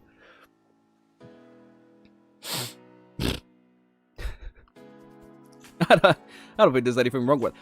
What the fuck is that picture of Sonny? Where the fuck? What the fuck is this? What is this?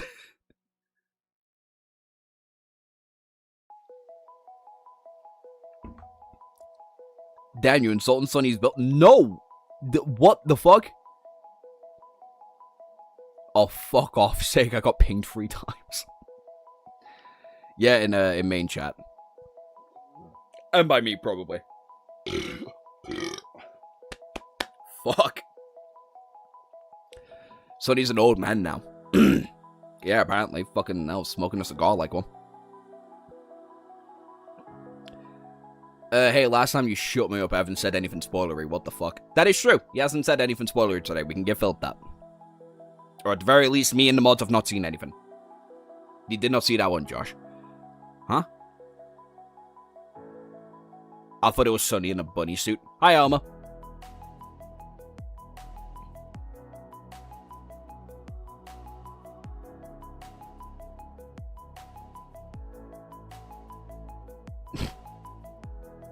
What the fuck is this music? I can hear it faintly.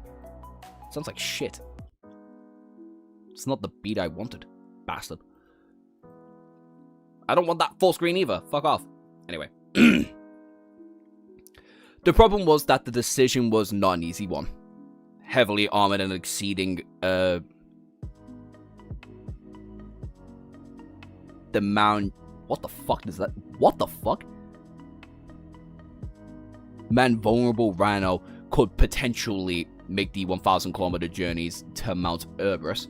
The flimsy, endangered civilian transport, however, their ability to traverse mountains was doubtful. At the very least, they would slow down and limit the versatile APC, which would put the crew in danger. By agreeing to take charge in the convoy, Sonny would not only make his task several times harder, but also drastically increase the chance of his own soldiers dying. That's why he wanted to laugh. In Sonny's last conversation with Vern, the Steward Master had told him that it would be impossible to get hundreds of civilians through the mountains alive back then. Sonny had responded by saying that people could not know what was impossible until they had tried it. And now he had he had either leave these people to die, or eat his own words and put his money where his mouth was. Oh, this is a good one. This is a great one. I see you, Fated. The soldier's words died on his lips as he watched Sonny's unmoving face. Sonny remained silent. So what was he supposed to do? He was supposed to take responsibility for hundreds of refugees at the expense of his soldiers and Professor Obel, or follow the cold logic that had been done, abandoning them to fate. No. There was no need to hide behind words. There was no fate in this case, only death. What was the right choice? A strange smile appeared on his face. What would a man of conviction do? A man of conviction would probably stayed at LO-49 and died. How complicated. Despite his admirations to find the elusive thing called conviction and grow stronger through it, Sonny had not had any success in that regards yet. He stood for nothing and was unmoved as he had been from the start of it.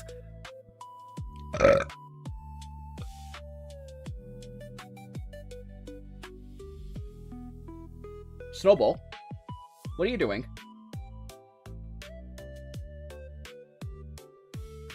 Snowball. Oh, you commented. That's good. Get down. You're not meant to be that high. You'll fall. That's Snowfall's job, not yours. Do you just want to be in my hoodie? Do you want to say hi to Chat? Chat, do you want to say hi to Snowball? I know there's a bit of a delay, but I'll give it to you. Do you want to say hi to Snowball? We're at 20 likes. Might as well. We're on chapters 906. Shut the fuck up. This is why you didn't get mod.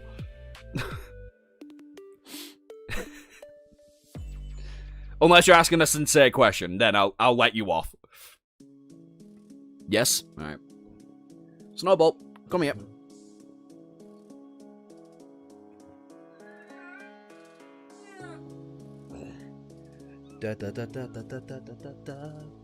Snowball. Speak your shit, twin. Yeah. Yeah. Yeah, I hate that cunt too. Whoa, whoa, whoa! Profanity, Gale! Profanity! That's a lot of slurs. That's something that young should not be saying. God damn. The Gatsby era of YouTuber Quarantino. Oh, no, that's Spanish. I'm not reading that. Quips, if a filthy dream spawn could solo the second nightmare, you can too. You know, he always has the wildest opinions. Okay. The escape artist wiggles free once again. Different one. Actually, I say that. Snowball and Snowball are coming up right now. Anyway. Despite his unmoved as it had been from the start, some people might have had an unwavering moral compass, but he was not one of them. Sonny mostly acted on a whim and pursued his own narrow interests. In fact, simply hearing someone speak about morality always filled him with suspicion. So he did not have a straightforward answer to what was the thing to do in this situation. However, Sonny might have not. I'm gonna fucking blow my brains out in a minute. Whoo!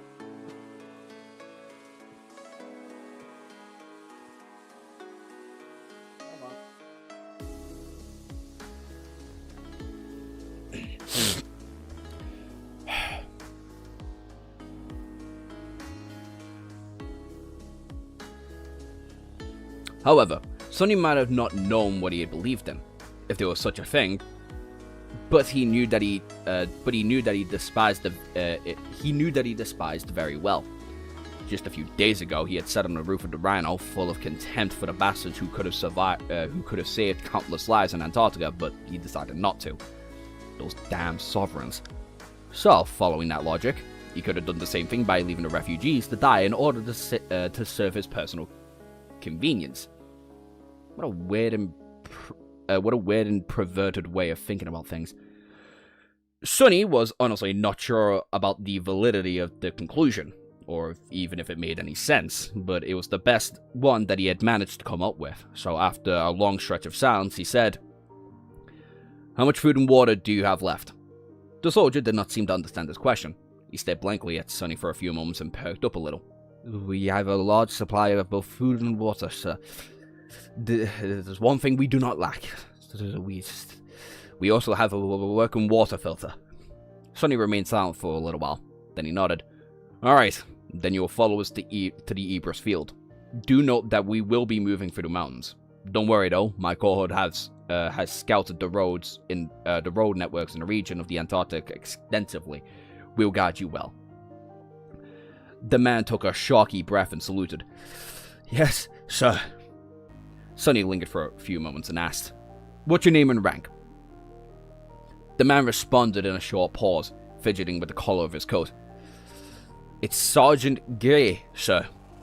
Sonny glanced at the cavern and battered vehicles behind him and sighed. "Here are my orders, Sergeant Gray. From now on, I'll be assuming the command of the convoy. You did well getting here. Leave the rest to me."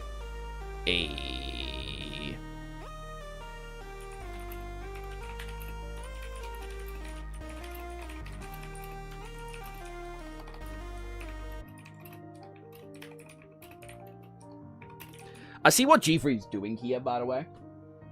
It's not very subtle. Lay down. I see what G3's doing here, by the way. This is now back-to-back-to-back confrontations of Sonny being in a position as a leader while having other leaders asserting themselves with him. Most definitely giving him hyper different perspectives on how to look at things, right? There's obviously Master Jet and the other bitch, whatever the fuck her name was, the archer bitch, the one that was shooting up with, the one at the mountain, I can't remember her name. Then there was, Master Vern, who obviously gave a lot more of a stoic, like, I'm a hard professional in this field, you will listen to me as this is my facility to protect. And now we have a mundane's point of view of a kind of leadership role now. So Sonny's really getting multiple different perspectives of a leader. I also like how not one of them's been awakened as well, because he's already had that perspective from, well, not only himself, but also, I guess Nephis would be the closest to it, as she was probably a pretty close to an awakened status when she was leading the charge over at the Forgotten Shore.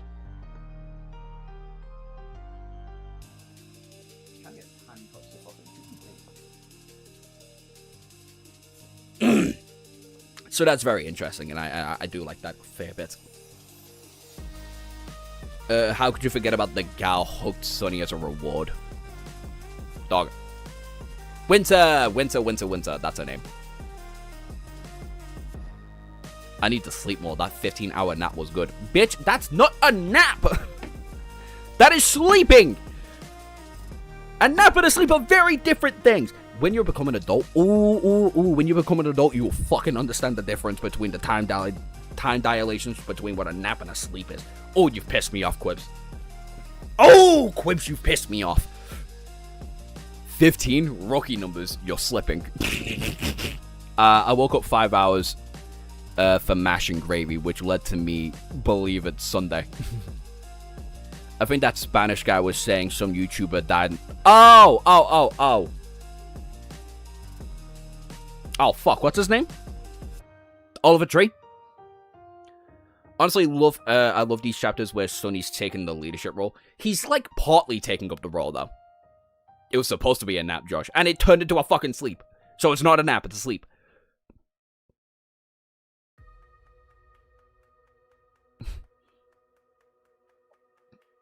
Yeah, Oliver Tree. Yeah, I heard about it. It's insane how so many fucking people didn't think it was real. Like, so many fucking people were like, not real. Wah wah. And then I was like, no, he's like actually fucking dead.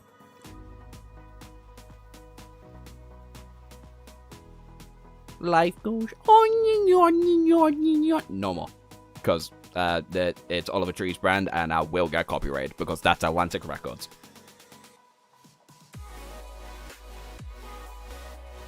I never heard about the guy before it happened. Oh, unfortunately, I've been on the internet long enough to have always heard about the guy. Anyway, 907. The Burden of Command. Oh.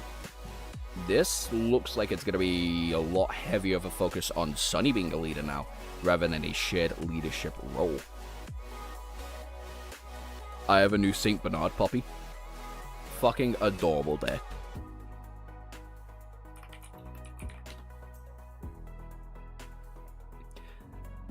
Yep. As expected, the refugees were devastated by the news that their salvation had slipped away from their grasp at the last moment. Many of them looked like they were going to give up. But strangely, the terrible change did not end up as crushing as their already crumbled morals that Sonny had thought it would be. The reason? He was the reason, or rather, his status and reputation. Although being found by a master was not really comparable to boarding a rescue ship, Ascended were a kind of symbol among the humans. Saints were too mysterious and distant.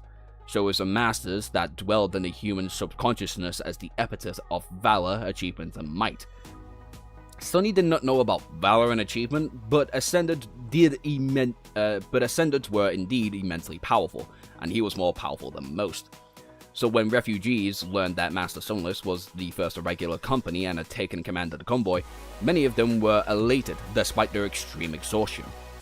He had a fearsome reputation, after all. In fact, Sonny felt that the mundane soldiers had gone out their way to embellish his achievements as such as they could have delivered the news. Their purpose was transparent. The soldiers, too, wanted to keep the morales of the civilians from reaching the very bottom of despair. As a result, the refugees regarded him as some sort of imprudent hero, who was both the scorn of nightmare creatures and the dauntless savior of men. When they looked at them, their eyes were full of hope and reverence. Sonny was weirded out by those glances. Fools! How easy are you to deceive? They did not hear part of the story where the whole settlement that he had been stationed to was completely destroyed. But no, they didn't. People just wanted to believe in something that would give them solace, no matter how far removed from the truth. No matter how far from the truth their belief may be, it was strangely easy for them to ignore everything that conflicted with such belief. In the end, making people lie to themselves was the best and most effective kind of deception. Regardless, Sonny was not going to dispel their mistaken impression of him. Not only did it make the refugees easy to control, but there was other things to consider, namely the spreading plague of the spell. Now that Sonny knew that the first nightmare was born of a tiny seed, as well, he couldn't help but to feel that it would only be planted in fertile soil. Wouldn't a soul that is full of fear and despair be more fertile, while one illuminated by hope less so? If he thought about it,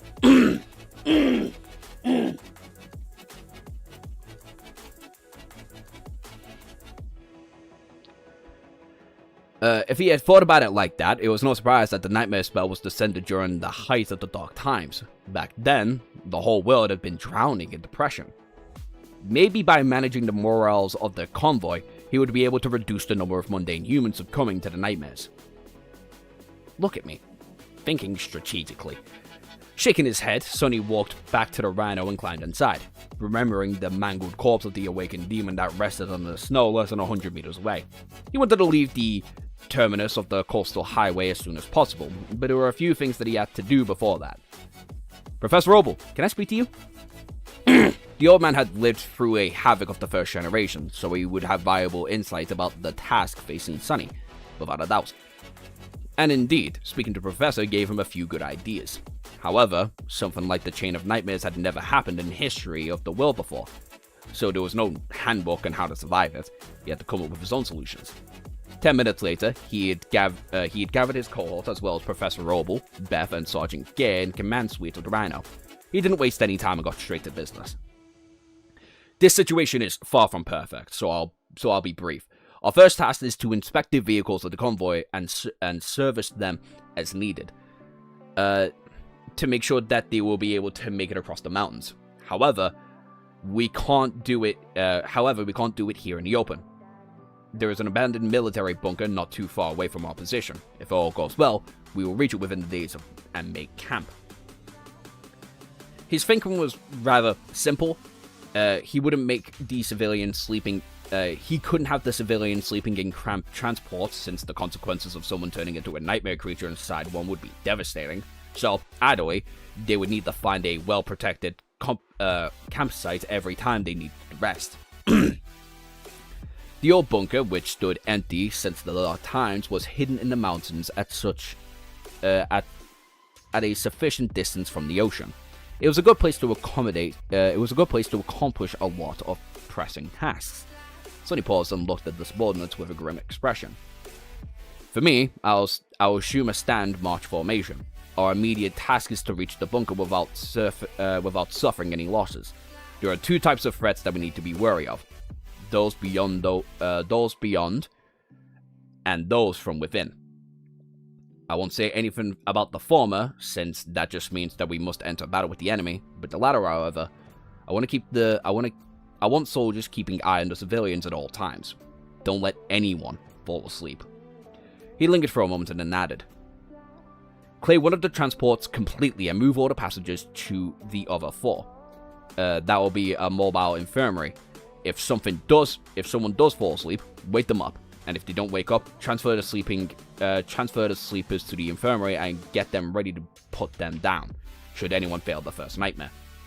Sergeant Gaines shivered, but remained silent. It was not easy for mundane soldiers to fight nightmare creatures, especially not without working exoskeleton armor suits and inside a moving transport with no space to retreat and maneuver. Sonny had thought about it in advance. There were 5 civilian transports and 4 smaller army vehicles escorting them, so the math wasn't too hard. He looked at his soldiers. Luster would drive the Rhino. Each of you will be stationed inside one of the transports from now on. Keep the refugees safe and observe your surroundings. If the convoy is ambushed and the enemy gets past me, your job is to make sure that no one dies, or at least very few of them die as possible. Bell, you will watch over the infirmary. The others divided into the transport among yourselves. Sergeant Gurn, the crew of the military vehicles will be responsible for themselves. Same with protocol applies. The soldier nodded. Yes, sir. After that, they all stared at him in silence. Sonny raised an eyebrow. Well, what are you waiting for? Go! I want to get off this coast as soon as possible. Okay. Okay.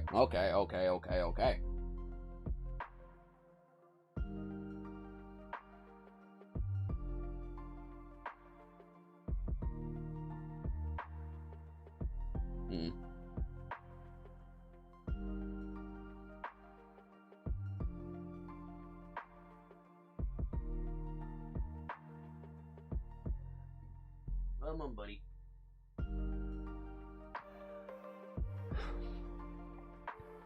Everybody moving like Denji after that one picture of Jet. Imagine being denied Jet's chair. That's a nightmare. Gavra and Gunther being another E-kitten. Why? According to this shit, I'll be seeing your ass real soon.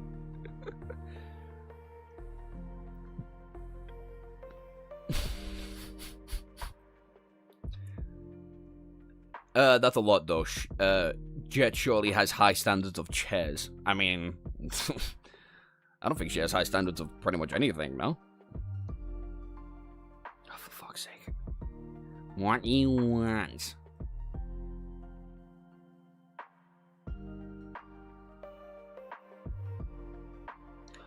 Ooh, people piss me off so fucking much. I will never understand why people message me for nothing!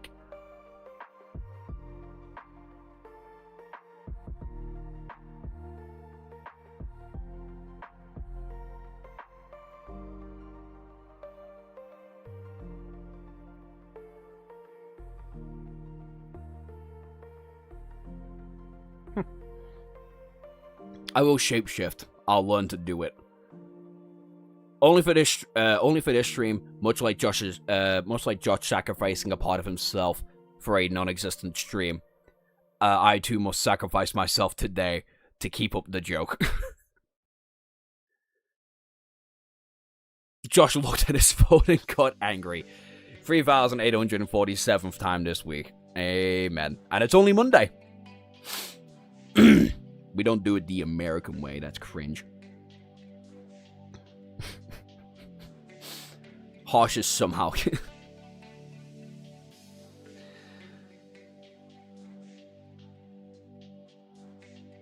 All in is somehow here. Is All in here? He is!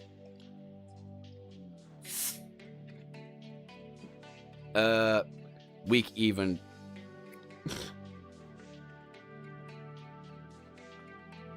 Look, people piss me off, alright? And that's not a hard thing to do, to be fair. But still, people end up doing it. Before reading Slave, a whip crack sound.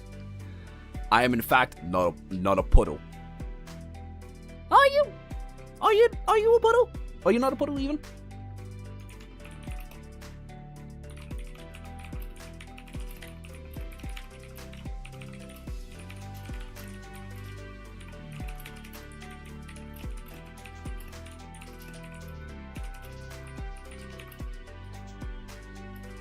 That's an equals.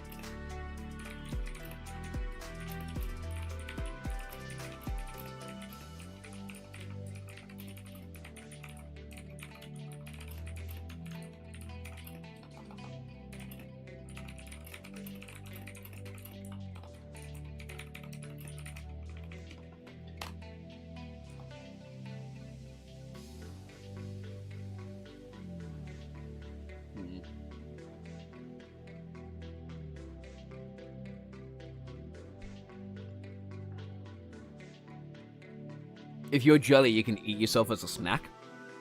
What the fuck?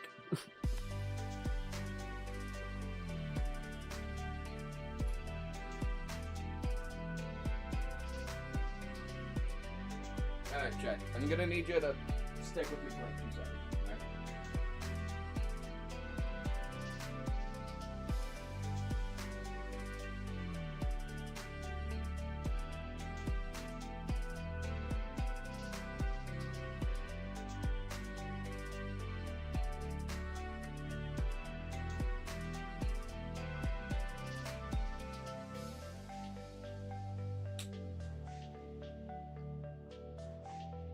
Okay. Operation Part 2 of Keeping the Kitten Alive is now in Forte. Hopefully, it works. Also, I just want to say, Volume 5 has probably been the most blatant with its themes of Sonny and Nephis' relationship since Volume 3. Different is Volume 3 was more about, like, Sonny's reflection and how he is as a man and what he wants to do when he pursues that strength, rather than, you know, anything else. What did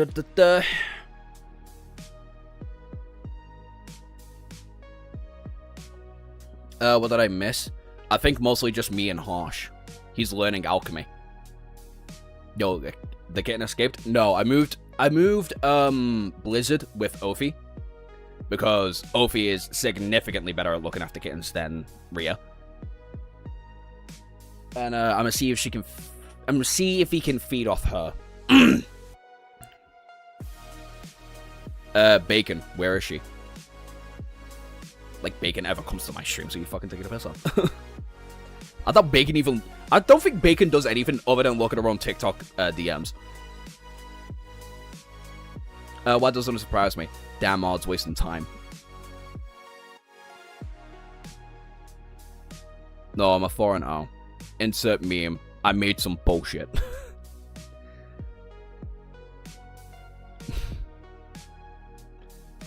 Can I feed off Otter House?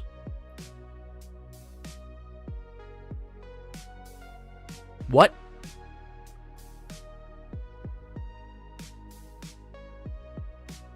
I may have been chosen by Josh, but not the almighty EXP algorithm. Amen. Alright, I'm gonna do one more check. See how it's going. If new people don't know what the fuck's going on, explain what's going on. Specifically with the kitten. Because I don't want to explain it.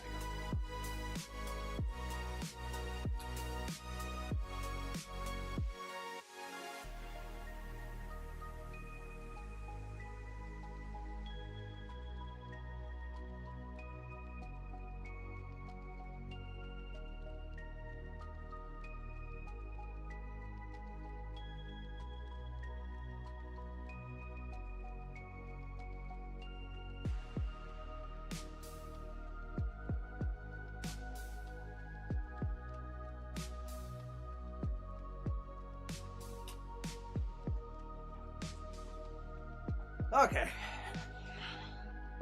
It's working a bit.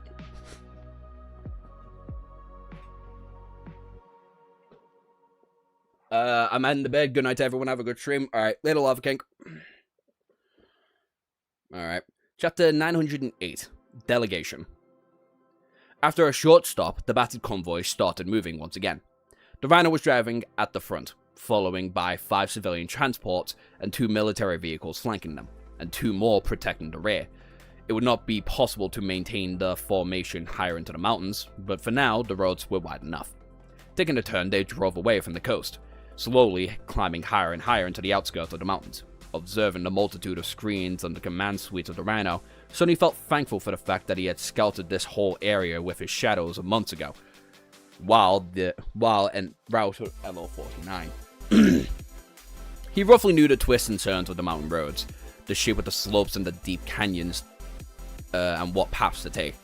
He knew where the most dangerous spots were, where the large-scale ambush was waiting for them, and where it would be possible to make camp. The stretch of mountains was like a maze, and the civilians' transport following the Rhino, its mobility was severely reduced. There were only so many paths the convoy would take. Luckily, Sonny remembered all of them. Of course, a lot of things would have had to change in that month. The devastating battle between the three saints and the unknown titan had destroyed a few mountain peaks further up north. It caused powerful earthquakes. Although a weak echo of that clash had reached the region, it was still enough to potentially change the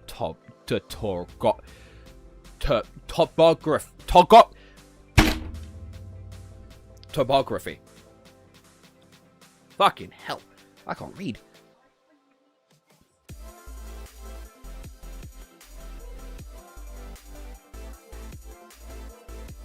Will Josh also show us Admiral his arms?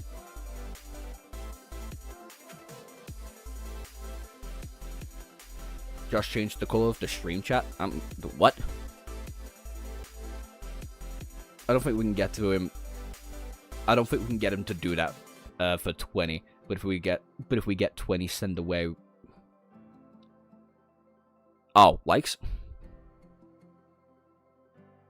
Yeah, well, why? I didn't even click that. Oh, I know why. Because of this. Yeah, that makes sense.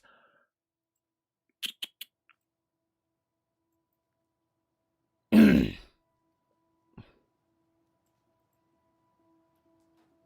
you go. Should be fine. No? Yep. It's been like that for 2 hours and you only just tell me?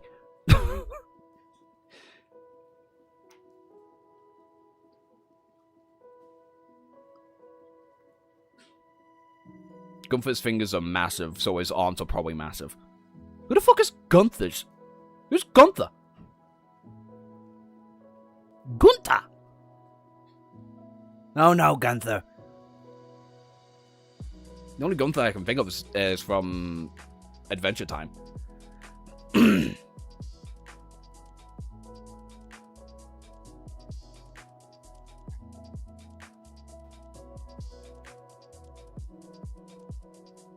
only mod to notice. He's called Admiral Gunther for some reason. Okay, right. Yeah, okay. I'll just let him do that then.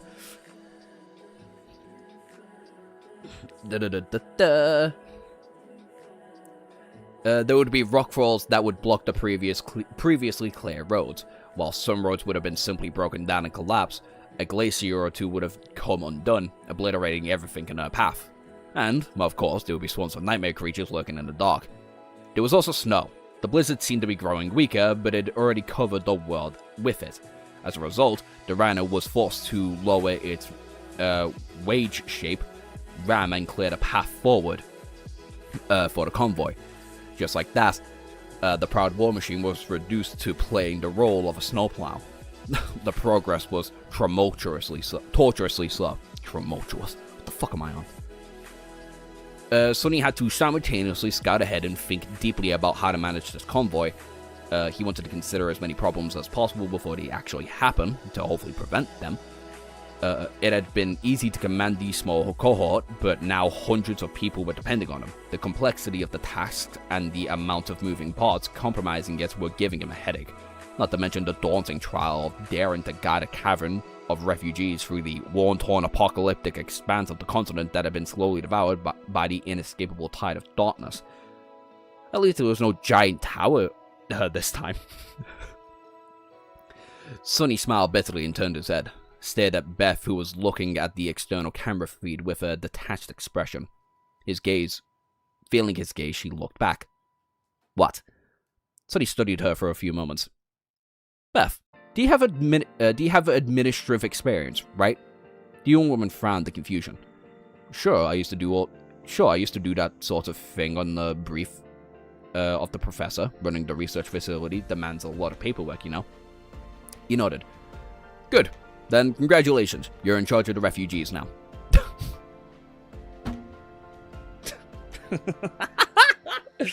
God, fuck's sake, Sonny.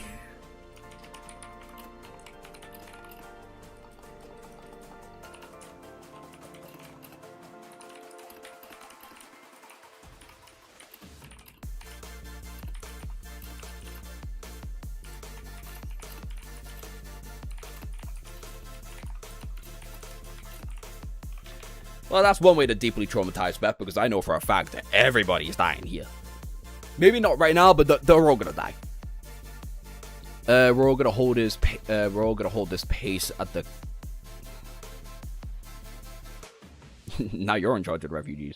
Y'all don't understand how comfy this bed of mine is right now. Beth blinked a couple times. What? Wait, what do you mean?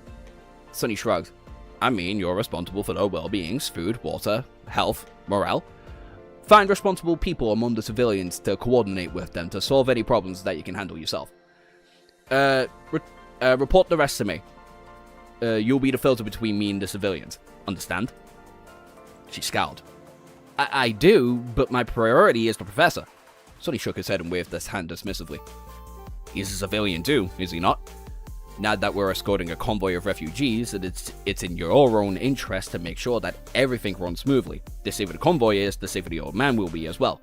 In any case, I need to delegate these kind of things to someone. Otherwise, we won't be able to concentrate on the military side of things, and our safety, including the professors. We'll be compromised. Would you prefer that I entrust the civilian side of things to someone who doesn't care about him as much? He's such a slimy bitch. I love Sonny. She glanced at him for a few moments and then scoffed. Fine, I'll be the housekeeper then. You be the guard dog. Sonny grinned. That sounds swell. From what I hear, all dogs do is sleep all day and get treats. Who wouldn't want to live like that? Amen. The old woman gave him a strange look and didn't answer.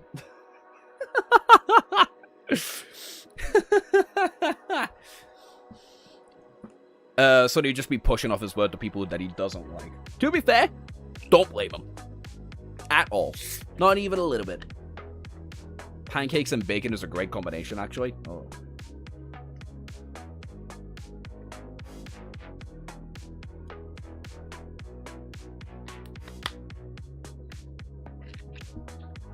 This is no game, child. No, harsh. Sonny's immune to being insulted like that. Damn, Beth. Beth lashing Sonny like a leash. Josh forced me onto be... like the leash Josh forced me on the harsh. I feel bad for Beth for constantly having to deal with the street rat edgelord behavior. Nah, she'll be fine. The animal stuff is just going straight over his short head. Exactly how he likes it. Dogs for real have peak lives. Yeah, true that. Above the mountain road that clung to the side of the canyon, a tall cliffside stood, covered in snow on a deep ledge, cutting into its face, veiled by darkness. A dozen monstrous forms lay as they hid in the howling wind. The nightmare creatures were resting, their bloodshot eyes staring aimlessly into the blizzard. Then something changed. As if a faint smell, the abomination stared. Their maws opened and their muscles rolled under the desecrated hides. One by one, they raised from the snow and listened. From the distance, a barely audible hum of engines and the rustle of wheels could be heard. Frenzied flame ignited into their eyes with the vile creatures. The horror's growls escaped from their maws. Using their powerful limbs, the nightmare creatures moved forward to the edge. To the edge of the ledge, lusting to sink their fangs into the human flesh. Before they could, however, a shadow suddenly moved between them, and something landed in the middle of the pack, sending snow flying into the air. The abominations only had a moment to see what it was. There, between them, a graceful knight in increscent onyx armor stood, resting a beautiful jade giant. A split second later, the white blade flashed. Back inside the rhino, Sonny closed his eyes for a moment, listening to the voice of the spell whispering in his ears. The convoy was climbing higher into the mountains. They moved slowly, but they had not encountered any serious problems yet. A few minutes later, he suddenly received a radio transmission from one of the flanking vehicles. Master, sir. Sergeant Grade's voice came through. Married in interference, Sonny manipulated a few switches to improve the quality and asked, "What is it? Is there danger?" The man asked The man answered after a short pause, with doubt in his voice. No! No! Yes? I don't know, sir. It's just the cliffside ahead. There's blood flowing down from it. His voice sounded nervous. A response came a second later, startling the soldier. Don't mind it. The situation's under control. Whoa. The situation's under control. Keep your eyes open and move forward. Gay stared at the radio in his hand and glanced at the soldiers near him. He said the situation's under control. The other soldier shivered. Yeah, I guess it is. They approached the cliffside that seemed to be seeping blood and drove past it. Nothing happened. A few more hours passed, full of similarly strange events. However, no abominations had managed to get close enough to the convoy to pose a serious threat to it. In the evening, when the blizzard had grown thin enough to see the stars in the sky, they finally reached their destination. Up ahead, hidden between the tall cliffs, was the entrance of the old abandoned bunker. That was going to be the base for the next couple of days. Nice. Did Josh just bark, or was that just me? I don't know what the fuck I did if I barked. I wouldn't be surprised if I got mad and barked. Snowpiercer is the movie, and it's a post-apocalyptic going on a train through the frozen wasteland. Or a book, I suppose. I think a series. It's a book originally turned into a movie, then a Netflix series. I think that's how it goes.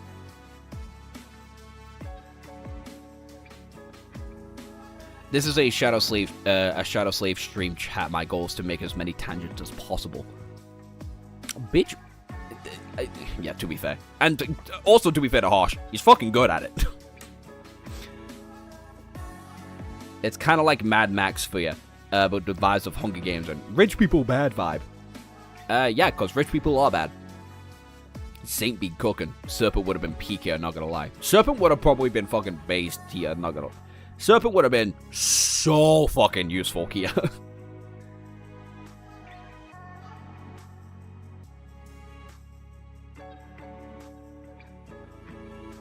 Have you seen the novel I recommended, Josh? Which one? In a random?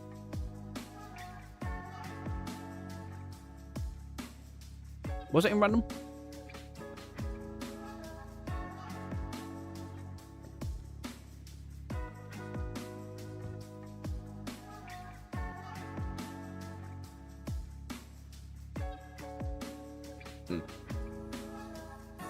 Yeah. Alright, let's... Random.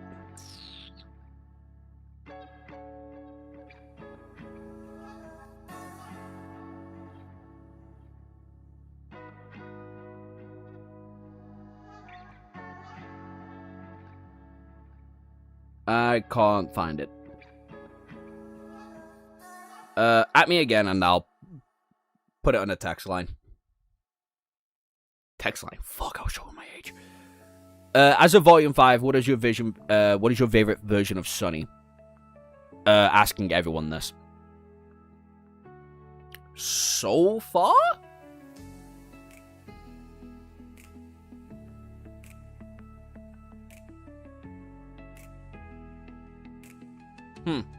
I don't know. Let me think on that as I go check on the kitten. Make sure it's okay.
He good. He good. I would say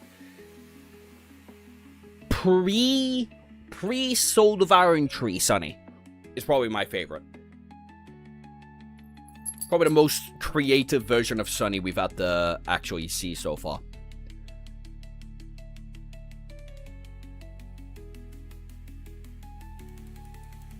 But I do like Antarctic Sunny a lot. I also like Second Nightmare Sunny. Second Nightmare Sunny is pretty fucking good. Oh, this one? Heavenly Demon Holmes, London Subjugation. 244 chapters. Looks fun. Yeah, alright. I'll keep an eye on it. I won't read it tonight. I need to get a little bit further ahead in T-Bay and LOTM, but yeah. Your favorite version is the one who's mentally unhealthy and distrusts and wants to murder everyone, Josh? Yes, that's my favorite one, because that one's funny and creative. And he doesn't trust anybody.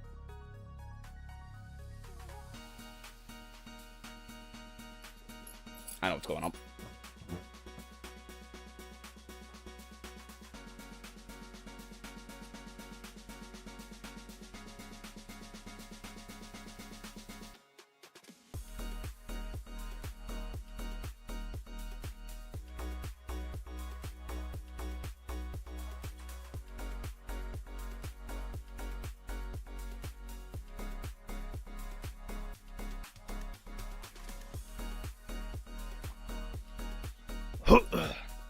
Really freaking the fuck out. Says a lot about Josh, maybe. Well, that I like my character's creative. He would be moving like how everyone imagined Cassie would be moving. He has a point, though, that Sunny wanted to leave Cassie behind because he knew she'd be more trouble than she's worth. And he was right. First Nightmare Sunny. That's a shout. That's a shout. I like that version of Sunny, even though it's basically the same thing. Anyway, 909 Underground Nests. Oh, for fuck's sake.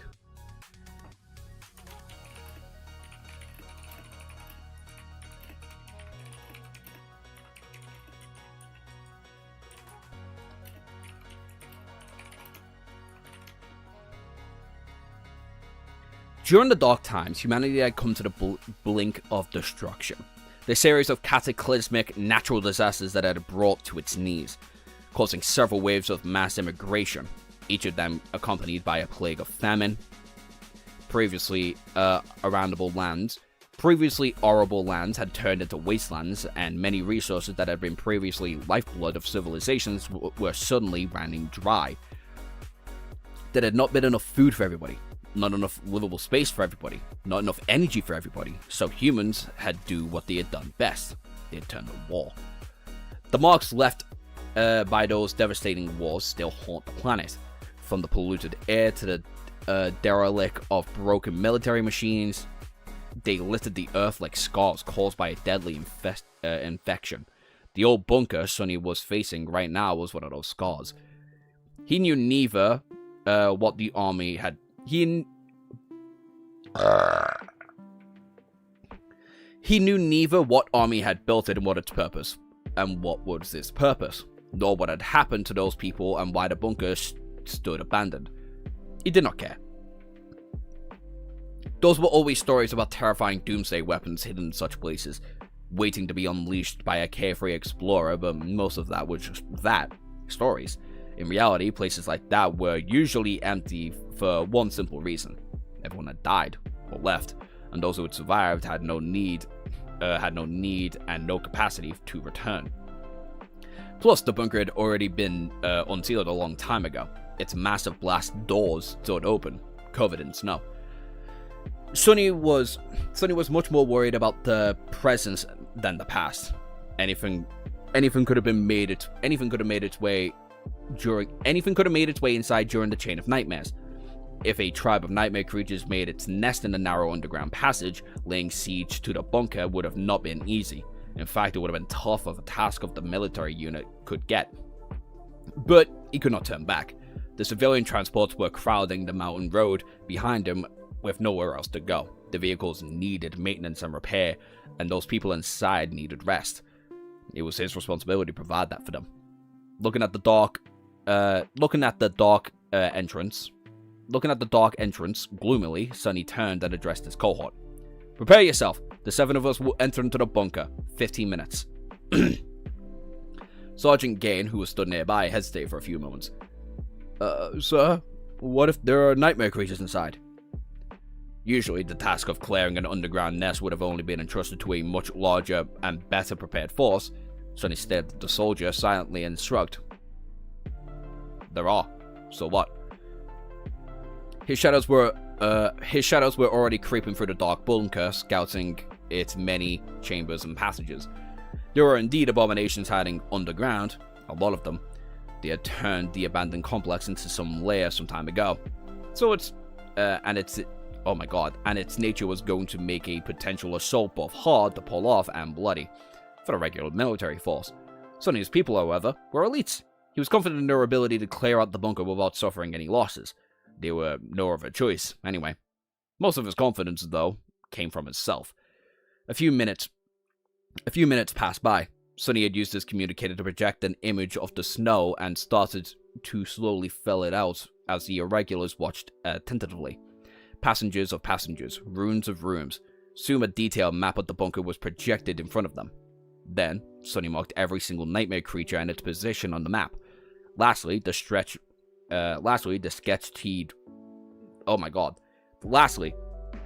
he sketched a rough figure of a snake-like monstrosity that drew red dots on its body. Those were the weak spots, and he had served with Kim's help. Sergeant Gare stared at the projection, dumbfounded. Not paying him any attention, Sonny addressed the irregulars. There are 94 nightmare creatures inside the bunker, as long as several hundred eggs. The plan is simple. We will go in and clear them all out. Level after level. Level after level. The first 2 levels only have awakened abominations, and the heart of the nest seems to be situated on the 4th, with several fallings protecting it. It's not a lot of room to move, so mind the walls. Sam, leave the rifle behind. It won't be any use underground anyway. Damn. Where my drink at? Where the drink? He was playing League. Who the fuck is gay enough to play League? I'm joking. I don't give a fuck. Oh, Admiral went? Oh, that sucks.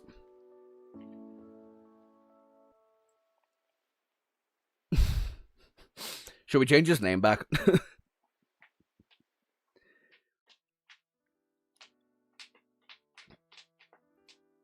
I feel like we should change his name back.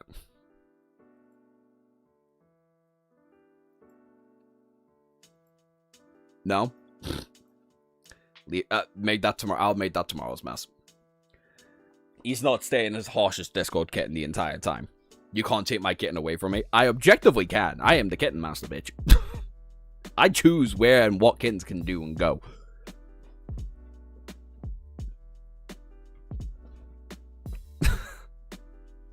No, leave it. No? Oh, for fuck's sake.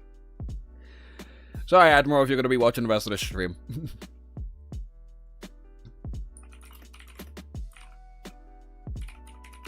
Cat pimp.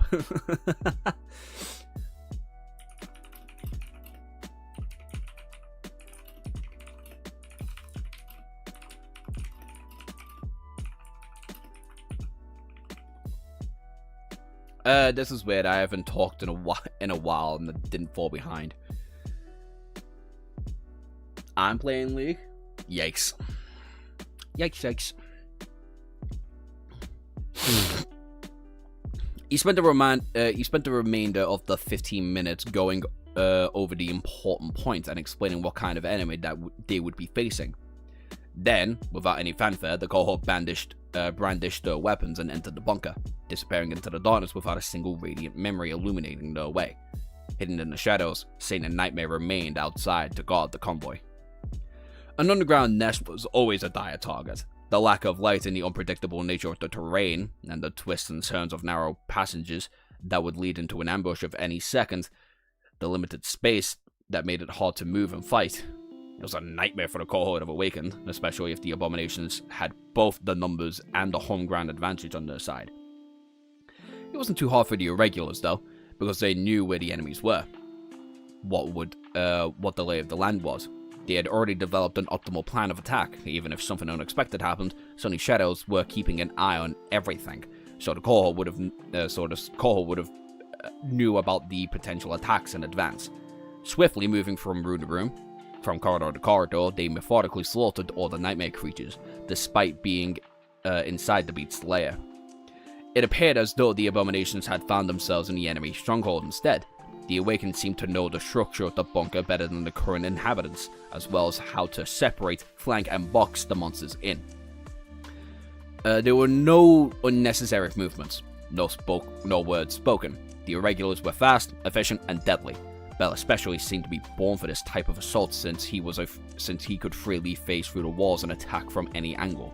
His sword made short work of the monstrous snakes, striking precisely at the vulnerable sections that Kim's aspect had pointed out. Sunny was full of control in his situation. His shadow spread through the underground complex, informing him of the movements of the enemy. Wherever there was a possibility of danger appearing, his spear lashed out, obliterating the threat wherever there was a change. He adjusted the plan on the fly and informed his soldiers.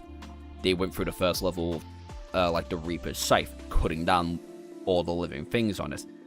Then they did the same with the second, then the third. And in the end, not even the fallen Abominations could do anything.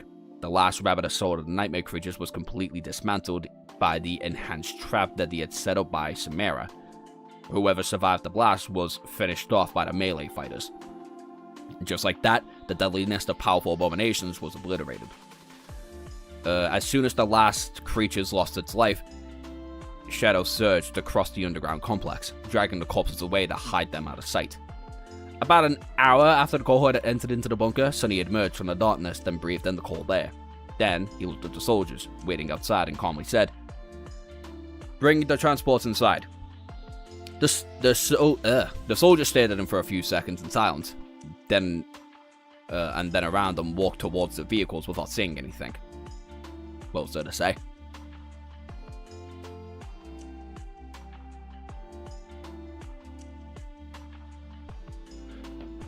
Bell cooking? Bell doing anything? Shock horror.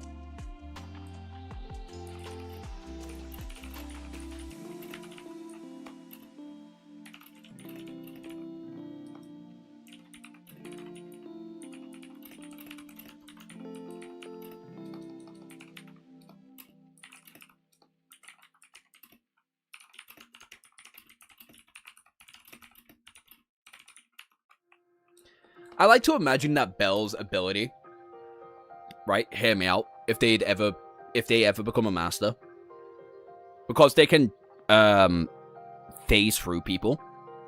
I like to imagine they would somehow develop soul damage because of that, almost like Jet, and where if they go straight through people, they would just cut the fucking soul straight there and then and kill them off.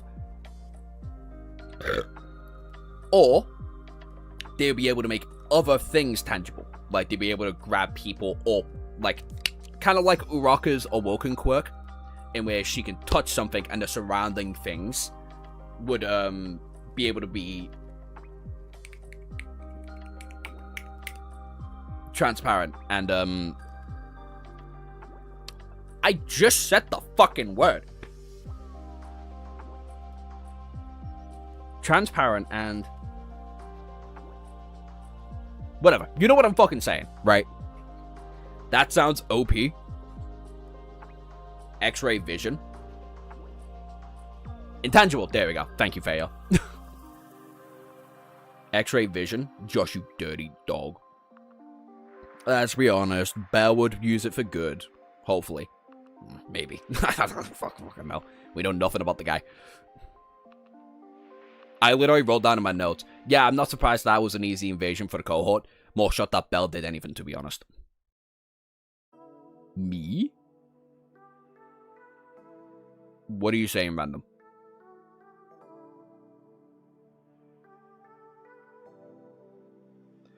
I was not paying attention for them. I was not paying attention for a minute. Let's hope Luster doesn't get that. What's Luster's ability again? In other shows, not in other shows, how interesting do you guys think Sunny and Nefas would be as an Isekai MC? Asking everyone to see this again. I think they'd be quite boring, to be honest. I think Sunny's ego would just get the better of him, if anything else. He's like a battery. Essence regen. Ah, right. What the fuck would his, like, awakened ability would be?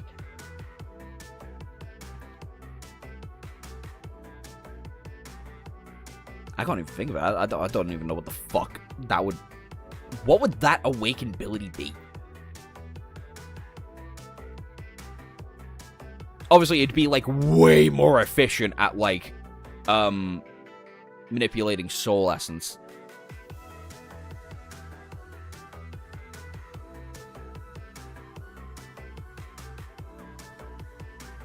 Alright, later, random. Manipulating essence of other creatures. That sounds nutty. There was a wild drummer where the summoners, aka the royal family, are evil. Sunny would be perfect for that. Oh yeah. As a master, I would like to imagine he would subconsciously give energy and life to things around him. Oh, kind of like Giorno stand from Part 5. A revenge story, you mean, Hash? Anyway, 910. Master of Cartography. The old abandoned bunker was not exactly the best place for a few hundred of exhausted refugees to rest. It had been before, and that had been before Sunny and his cohort had summered or smeared months of blood all over the place. It was dark, cold, and no way suited for people to live in. And yes, there was no other choice. They needed a temporary shelter to prepare for the journey ahead. There was nothing better than this delicate facility of dozens of kilometers around. Desolate. Derelict. I don't know how to pronounce that. In the end, the civilians transported the military vehicles entered the large hangar behind the blast doors, and the refugees disembarked, throwing frightening glances at the dark interior of the bunker. The rest was both simple and demanded a lot of work. 6 comparatively clean rooms were designated as living areas, each welcoming around 70 residents. Lighting fixtures were installed and the heater elements were taken off the vehicles and placed in the corners to chase away the cold. Awakened were assigned to the living quarters to keep people safe. There was so much to do that Sunny was momentarily at a loss. People needed blankets, food, medical care, and hundreds of other things that he had not stopped to think about. Luckily, he did not have to solve all those problems alone. Sergeant Gen had already sufficient experience in taking care of the refugees, and Beth seemed to have taken on the responsibility as the civilian representatives with zeal. After an hour of working things out, Sunny was left mostly alone. In the morning, there had been a lot of things to do, but now people just wanted to rest. No one knew that they were going to get a chance to leave the transports again. Sunny himself chose to watch over the infirmary, sending Belle away to do less stressful posts. Currently, there were 3 people inside, 2 refugees and a young soldier. All 3 slept as their souls wandered into the first nightmare. The shallow and rare breaths were almost inaudible. Glancing at them, he summoned his chair and sat on it and prepared for the long night. Unlike the rest of the convoy, Sunny would not be resting anytime soon. There was too much for him to do. He closed his eyes. Above ground, the blizzard finally subsided, and the dark caverns of the mountain could be seen once again. The airy light of the aurora danced in the blue sky. danced in the black sky, making it seem as though the flame of the ghostly fire, distant stars burning coldly up above. What a sight.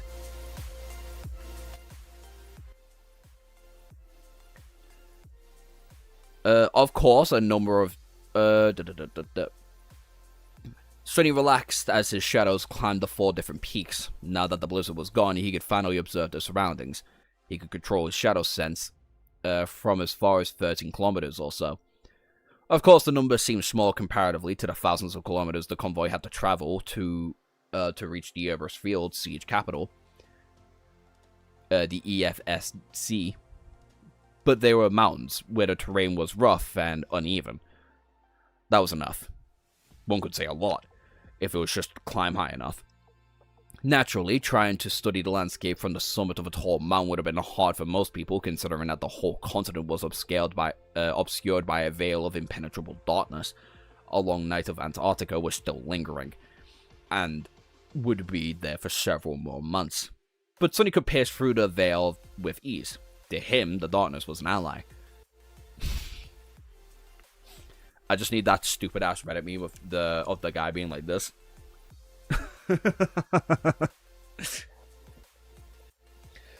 Sunless in Star Wars. Space cultivation would go hard.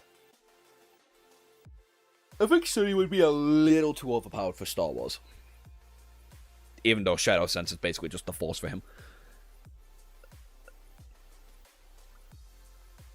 I have seen a little off FFF class trash hero. Sonny in a cultivation story. It has been 3 hours, correct. And boy, don't I fucking feel it. Boy, oh boy, don't I feel it.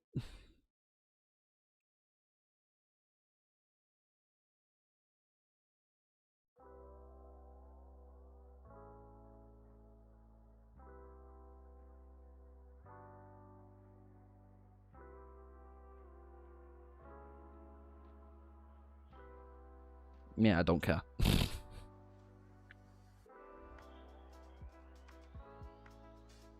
Okay.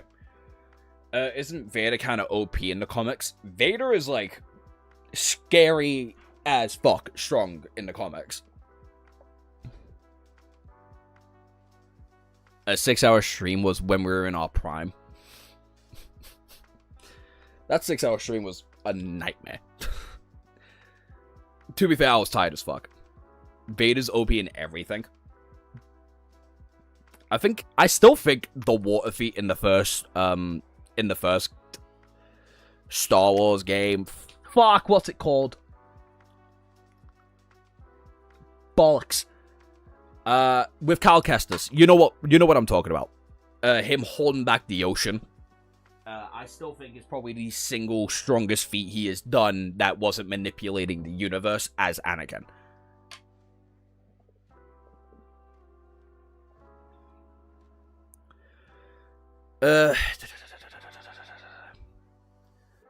As the first shadow reached sufficiently high, he sighed and opened his eyes. Then he activated his communicator and projected a map of the area from his memory storage. It's outdated. If Sonny wanted to guide the convoy through the mountains, he had a lot of tedious work to do. First, he had to record the journey of LR-49 and started to mark all the old roads and we had scouted back on the map, as well as the condition and degree of disrepair. Some were too damaged for the civilian transports to drive on. Some were comparatively fine, and some could be used. But only if there was no other option. In the process, Sonny had marked all the points of interest: potential campsites, possible ambush spots, entrances to old tunnels that could have been hiding untold threats, and so on. The process was long and boring, but the result was going to allow him to plan a good route. After a while, feeling tired, Sonny glanced at the map and sighed. Its current state was satisfactory, as the starting point. Then the harder part came. Relying on the foreshadows, looking at the world from high above, he started to add changes to the map. Some roads had been destroyed in the past month. Some were blocked and whole areas buried under the ice of several glaciers rolling down from the mountain peaks, and everywhere, Nightmare Creature prowled. Due to his credentials as an academic explorer, Sonny was not a novice to drawing maps, although it had been that kind of dream realm in the past. The more he felt the current one, the more bleak his expression became. There's nothing. Things were not looking good at all. There were too few paths to convoy to take. None of them was particularly easy or safe. The sheer number of abominations flooding the mountain ranges was appalling, even though Sonny was not to judge the exact numbers and power from afar. There was just too many. They were like maggots swarming in death flesh. Nevertheless, he diligently marked the larger swarms on the map as a way to, as well as the direction they seemed to be heading in and their approximate speed. After hours of arduous work, the projection in front of him looked like a piece of psychedelic art. It was a chaotic net of lines and symbols of different colors covering its surface. Kenpachi, why are we talking about Bleach? If I fight with two hands, I can unleash double the force. Ass. To me, Star Wars is more like low fantasy and sci-fi setting. Yeah, that's a pretty accurate description of Star Wars, if I had to say so. Star Wars is just a sci-fi cultivation. The most prominent color, however, was red. With a sigh, Sonny leaned back and remained motionless for a while. What a disaster. This would have been much easier to slip through the hordes of nightmare creatures if he only had to worry about the rhino. The APC could conquer all types of terrain, and it was as durable as they came. The vehicles of the convoy, however, Sonny has felt as though he had gone into battle with his hands tied behind his back. Curse it all! As Sonny was pondering the optimal course of action, there was sound of footsteps in the corridor outside, and the door of the infirmary slowly opened. Behind it, Professor Obel stood, holding a plate of food in his hands. Sonny raised an eyebrow, surprised by the unexpected visit. Professor, what brings you here? The old man smiled. Don't mind me, Master Sunless. I just noticed that you had not gotten your portion of food from the soldiers had cooked for us, so I thought I'd bring you some. He hesitated for a few moments. What a thoughtful old man. Something told him that the professor had not just come here to give him food. Considering how much time had passed, the old man should have been asleep. It was strange to see him without Beth, who was always following him like a shadow. The question was, what did Professor Obel want?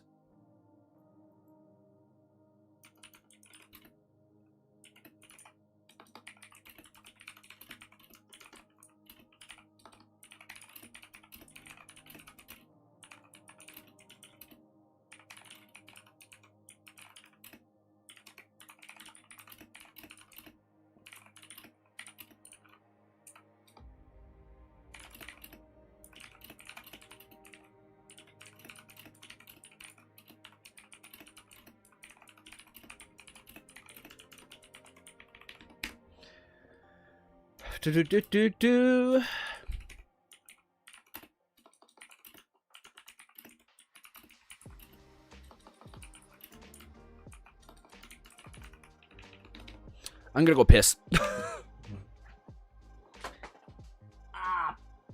Bollocks, that's gonna be annoying to deal with.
1 second.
There you go.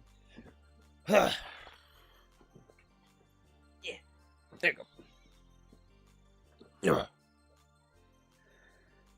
go. Love doing shit. Love it so much. Getting my shit done. It's a sci-fi mirror with cultivation aspects. We're still in this conversation. 911. Question of value. Come in. The old man entered, closing the door behind him. Then he looked around. Found a rusty old stool, and sat down, handing Sonny the plate. Sorry, it's not much. Oh, sorry, it's not much. Indeed, it wasn't. The broth of soldiers had cooked. Oh, sorry, it's not much. Indeed, it wasn't. The broth of the soldiers had cooked was made out of a synth paste, monster meats, and spices. It was a common army dish that had been made with all kinds of ingredients. As long as there was some water and basic rations at hand, this particular version looked almost edible too. Sonny shrugged. It's alright, I'm from the outskirts of the NQSC, so I'm not a stranger to synth paste. Professor Roble nodded, then curiously studied the map that Sonny had created as he ate. After a while, the old man said, "It is at a moment like this that I am reminded that how potent Unity aspects can be. The wielders tend to be overlooked in the favor of combat specialists. Who got all the glory? But your aspect is truly incredible. Something more versed in battle would have been able to kill hundreds of nightmare creatures, maybe even 100 or two. A few dozen nightmare creatures, maybe even 100 or two. But with this, we'll be able to sneak past thousands of them, and defeat those who we encounter with minimal losses, and none at all. This map will vastly increase our chances at survival, more than any warrior would be able to." He paused for a moment and looked around. "This bunker, too. Your soldiers are a fearsome bunch, Master Sunless. But without your sight and awareness, liberating this outpost without casualties would have been a tall task, even for them. You seem to be able to see everything, and be in several places at the same time. I must owe you my life to that last ability, actually." Remembering the bloody incident that had happened in the safety room of LO49. Remembering the bloody incident that had happened in the safety room of LO49, Sonny swallowed a spoonful of broth and nodded. "That is a lot of compliments. Don't be mistaken, though. I am truly a menace in battle, too." Professor Obel chuckled. "I'm just giving credit where credit is due. You might not realize it, but you are uniquely suited to lead this convoy, Master Sunless. Still, there is a lot of responsibility, especially for a young man such as you. How are you holding up?" Sonny stared at him blankly. "I'm fine. Thank you. I've been through worse." The old man sighed. "I'm sure you have. His tone seemed strangely regretful. What's he getting at? Sonny frowned and asked frankly. Professor, I'm sure that this is not just a social call. What is it that you want from me? Professor Roble remained silent for a few moments. Eventually, he smiled. I guess I'm really easy to read, huh? Comes with the territory, I guess. At my age, people don't have the time for precedence. Yes, you are right. I wanted to talk to you about something, Master Sunless, or rather, I have a favor to ask. Sonny looked at Sonny with a fatherly expression, which was an entirely new experience for Sonny, and asked, "Oh."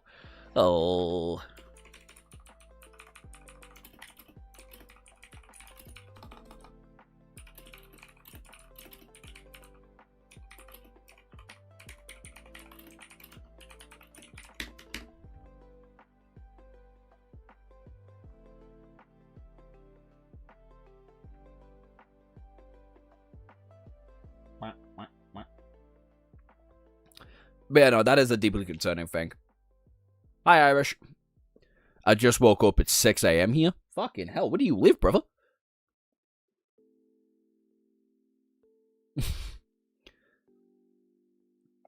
I wish Chant Uprising finished its story. The TV show? Bro! That TV show is sick. I miss that show.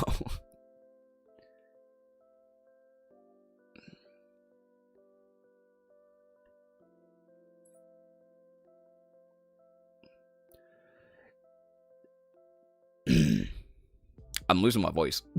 I just fully lost my ability to speak there for a minute, can't lie. Oh, I know what's going on.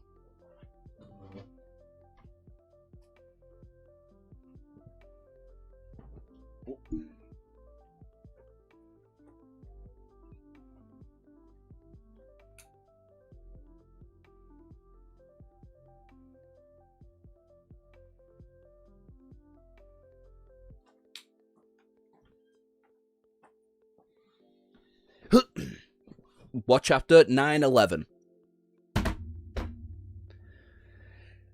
There is a long road ahead of us in the future. You'll have to make a lot of decisions as a leader of this convoy. Our lives are literally in your hands, Master Sunless, so I wanted to ask you an advice. If there is a time that comes, and whether you decide between saving my life and that of someone else, especially my assistant Beth, that stubborn child, I want you to choose against me. Keep someone else alive behind me. Keep someone else alive and leave me behind. Keep someone else alive and leave me behind. Sonny stared at the young man for a while, perplexed by this sudden request. I saw this coming from like a mile away though.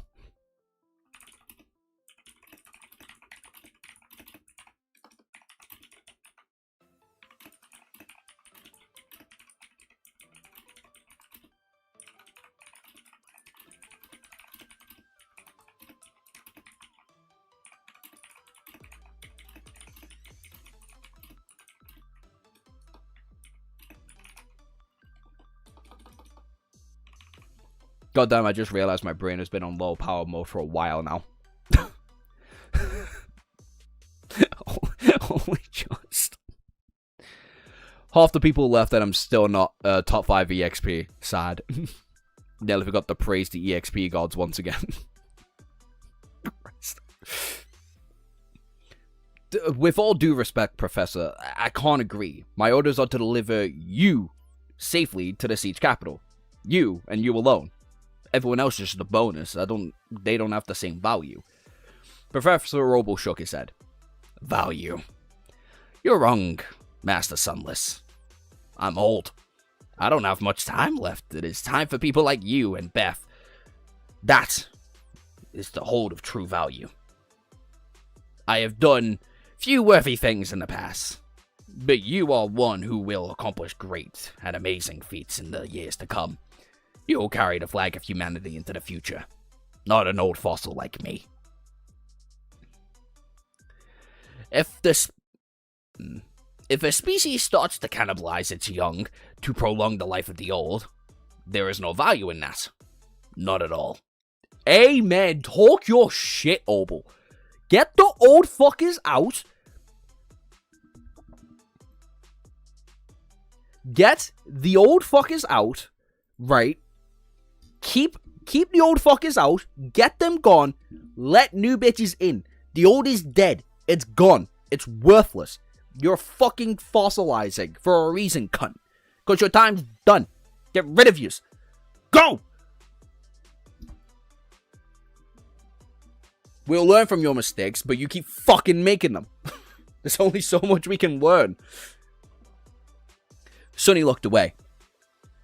That's great, but I'm not even sure if humanity has a future. The old man laughed. Oh, forgive me, young man, but I've heard those words for almost a century. When I was young, many people were convinced that they were all going to be extinct soon. But we didn't.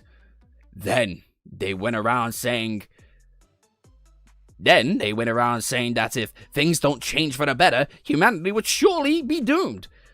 Things change for the worst, but humanity still persists. Then the nightmare spell appeared, and it seemed like their fears came true, and yet, here we are, still kicking.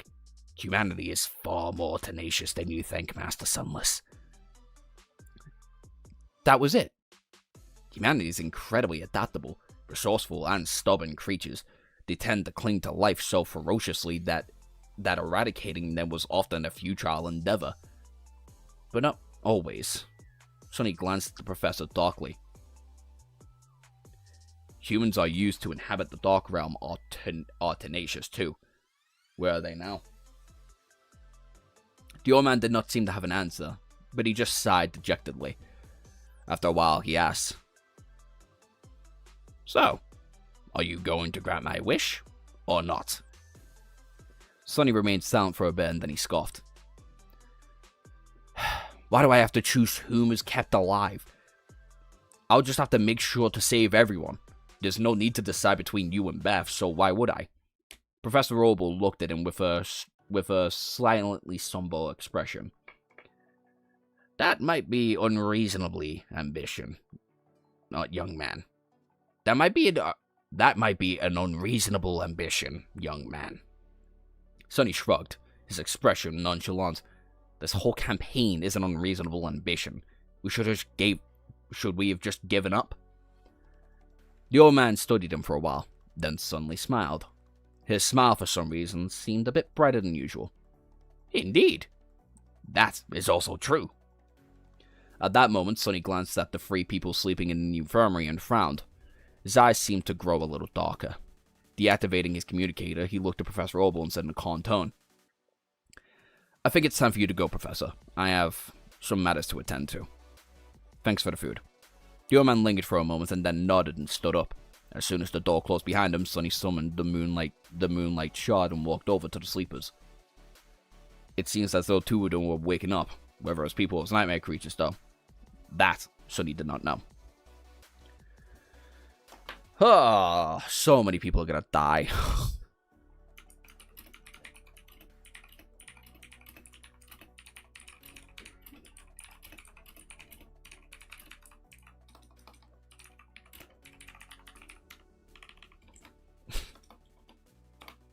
Sonny, you cynical, deeply, deeply cynical bastard.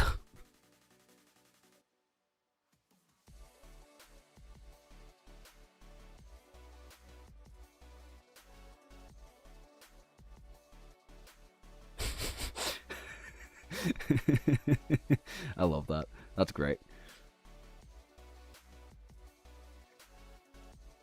Fate is good to make you eat those words. It's kind of dark how every generation of kids has to find a new place to hang out only for that place to be restricted. I mean, yeah, that's just old people for you, isn't it? Joshua's hatred for those old asshole Joshua's hatred for those old ass politicians IRL is being shown. I will scream it to the top of the fucking rooftops. You over 60 and you in politics? Get the fuck out.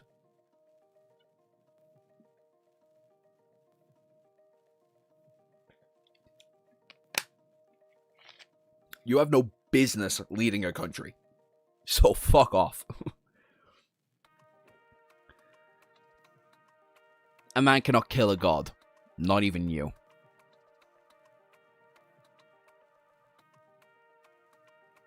Ooh, almost tricked me there, bitch. This stream is 100% copyrighted now. Which is not fun. Oh well. Chapter 912 is some crazy lore. That's crazy.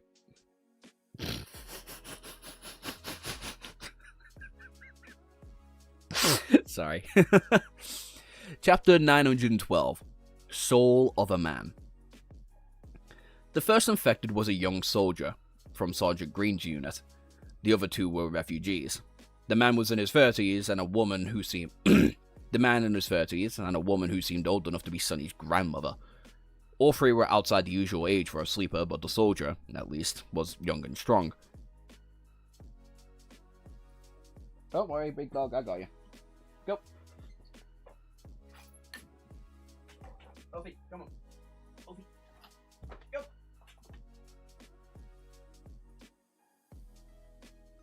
Go. I cannot push this open all fucking night. Okay, come on. Thank you. Hopefully you weren't looking at my ass for too long, said the old man from ER.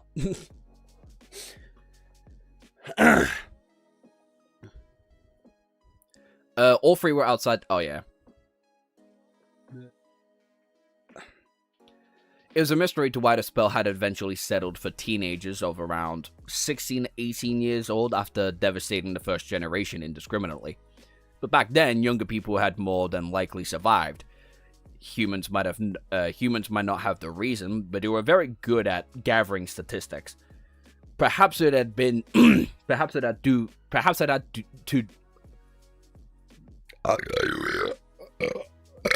Oh my god!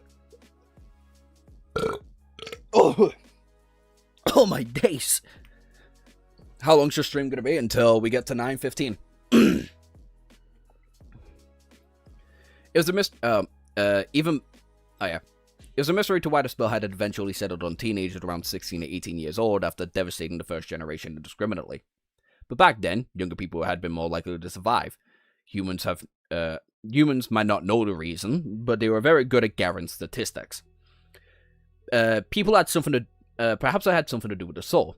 Some believed that it was some believed that it was way hard for the soul to form a stable core after settling in its ways. So, the situation was possible to where all the people would survive the nightmare. Only to die, anyway, after the soul collapsed to try and create a new one. That hardly seems fair.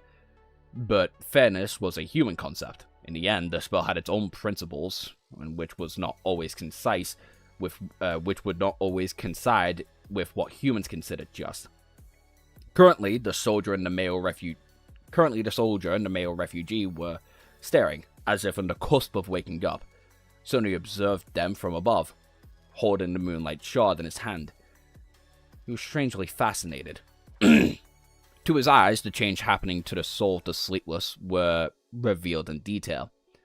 The weak, faint golden string inside of them swirling and moving, caught in the thorns of the growing turmoil. Sonny had gone through the process himself many times, however, he had never seen it happen in front of him. Someone else. Right now, the souls of the two humans were weak and insubstantial. They were more of an idea of something that was actually happening. They were alive and had shadows, but that was pretty much it. However, through the mysterious process, the formless state of the mundane soul was being galvanized, slowly creating a more solid shape. The soul core was not a soul, rather it existed within the soul, serving as both a fulcrum and a nexus. It was as though Sonny had perceived it. Encompassing the core granted a lot of benefits to the soul, but it placed a burden on it. Not every soul was powerful and vast enough to sustain one, let alone survival. Let alone several even. The proof of it was the terrible pain he had went through every time his class rose. Regardless, both soldiers and the civilian seemed resilient, though for that task at hand, the faint light saturating their bodies grew slightly brighter, and in it, streaks of a strong radiance appeared. Those streaks flowed through their chests and swelled slowly, merging into spheres and brilliant lights. The whole process seemed miraculous. As for the two spheres growing fuller, the more dullified, familiar shapes of the two cores stranded to emerge from the brilliance. But then, there was a change. A nascent soul core from the young soldier exploded with a flood of ethereal flame, which rolled through his body as if a radiant wave rejuvenating it. The civilian, however, as Sonny watched with a bleak expression, the seed of darkness appeared in the center of the forming core. It quickly expanded, spreading through like a cancerous growth. Repulsive veins of darkness spread through the dying light, consuming it. The more the light was consumed, the faster it spread. Corruption. Sonny was almost certain that what he was observing, a living being succumbed to the corruption. The corruption had existed long before the nightmare spell, and although he did not know its source or its purpose, he knew that it was an enemy. The enemy, perhaps. This is...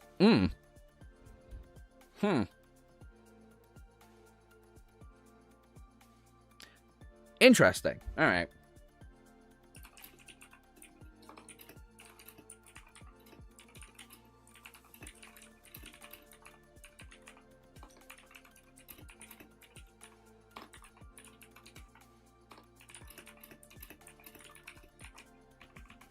I like how it's only the civilian and the soldier and not the old ass woman so far.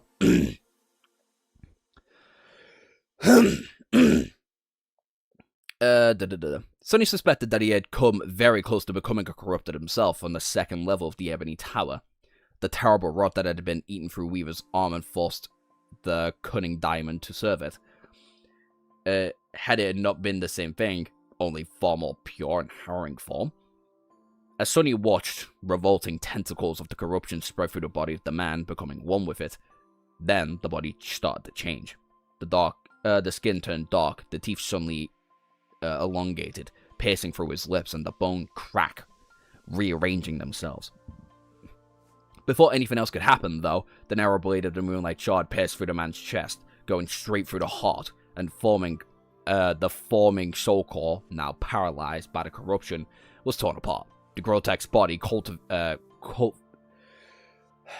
convulsed and grew still, its last breath escaping as a hoarse groan. Sonny sighed and looked at the dead man with regret. After a while, he whispered, "Rest well. Now, your nightmare is over. Find peace within me."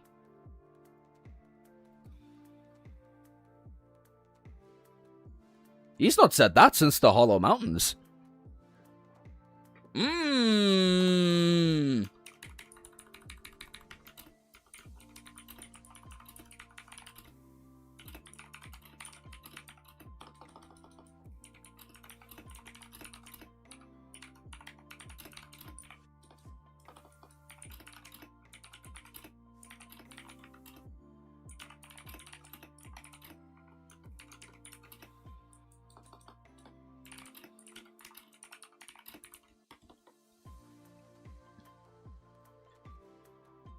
That's just a line to say to dead people.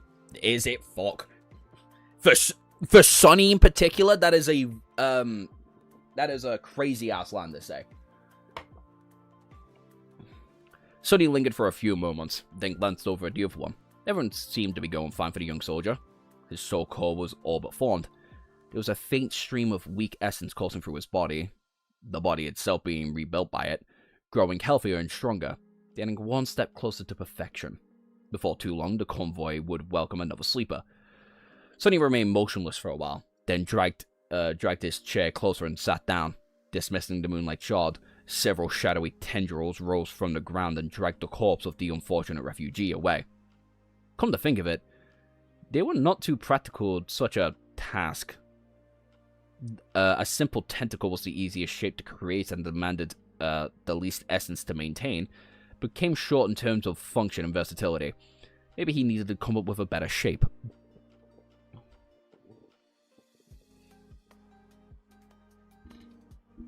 Yes, and he's not said that in a long fucking time. I got some American Jew. Okay. There's a cum joke in that sentence somewhere. I just can't think of it. In any case, for now, all Sonny could do was wait.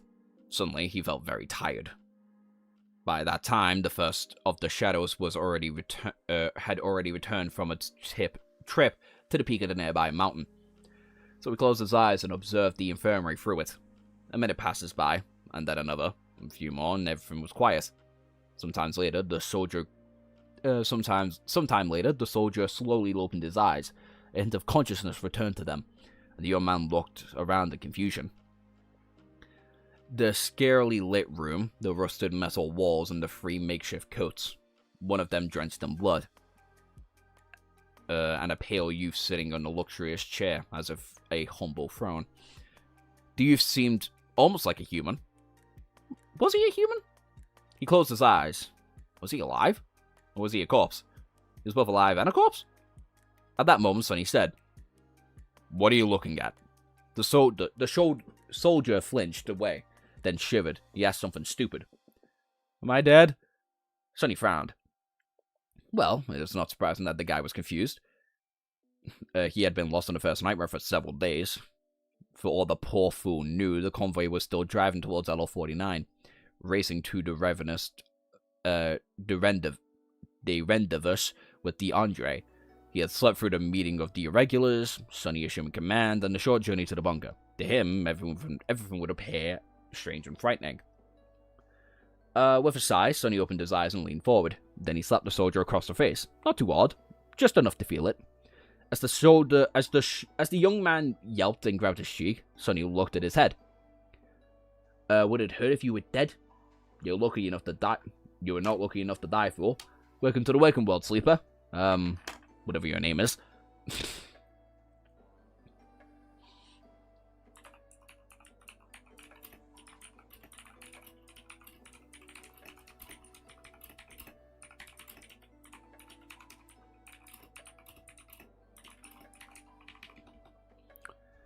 Lucky sleeper. Not me for real.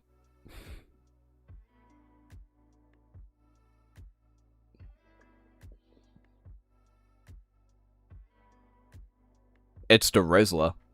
That's his flaw. The goat is here. Oh no.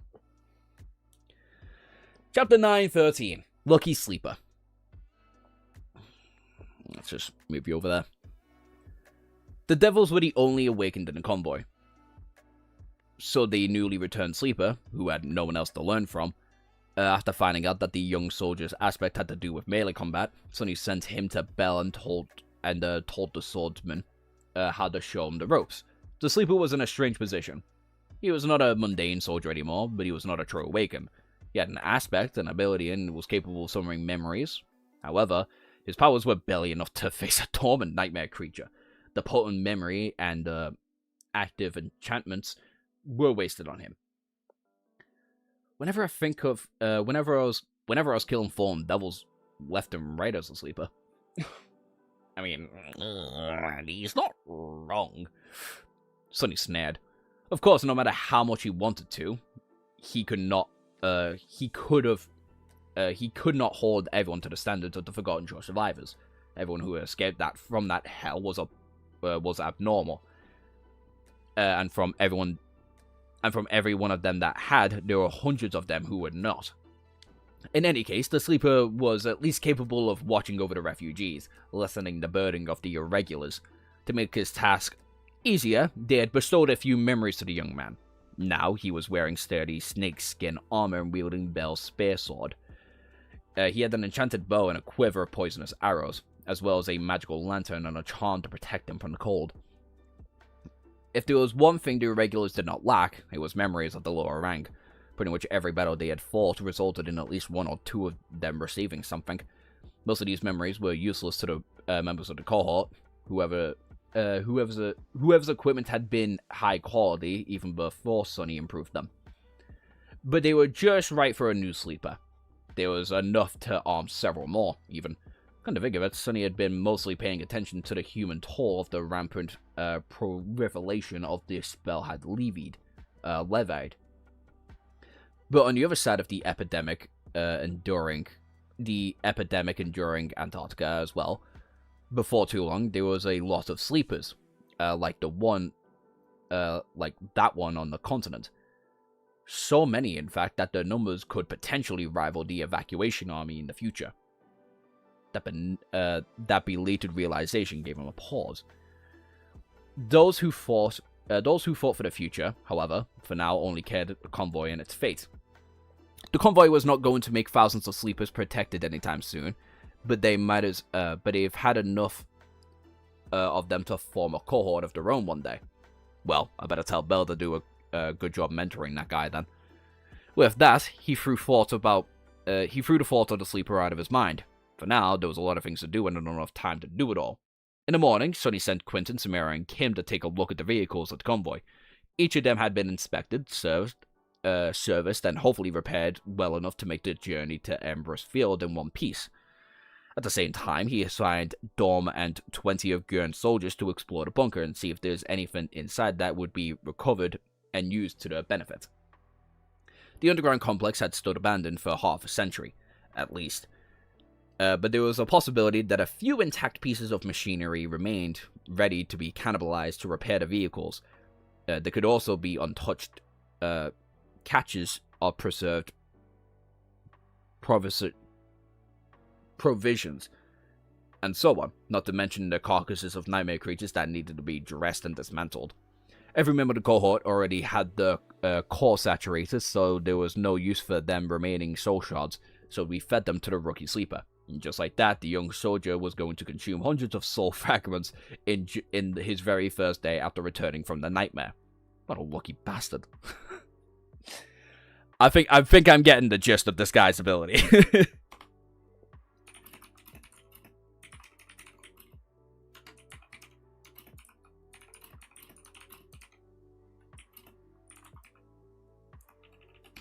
If his whole thing is about being lucky, then that's kind of funny.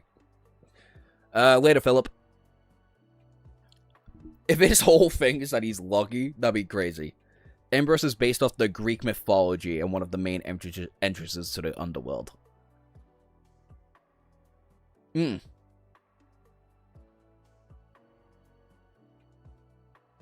mean, it fits the frozen hell. Yeah, it would. The thing is, he is the Rizzler. That's all I'm about to say. I'm gonna be so concerned for what that means. Recalling how arduous it was for him to get a single fragment on the Forgotten Shore, Sonny listened to Beth with a dim expression. She was in the process of reporting what state the refugees were in, which, if put subsequently, was not too good. Well, what he expected. It was already a miracle that those people were holding on to their sanity. Many of them were the most vulnerable members of humanity, too. Children and the elderly. The shock of watching the whole continent go up in flames right in front of them was not something one could endure without paying a price. With a sigh, Sonny summoned the covetous coffer and started unloading the precious things he had stored inside in preparations for the Antarctica campaign.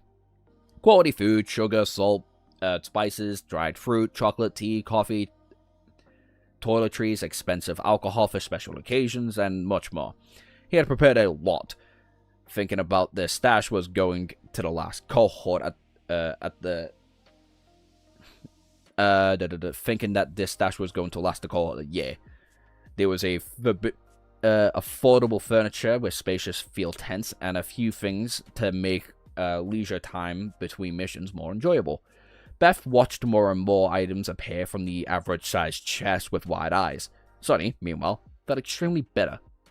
The mountain of supplies was large enough to fill an entire room. Not too long. But it seems like a lot.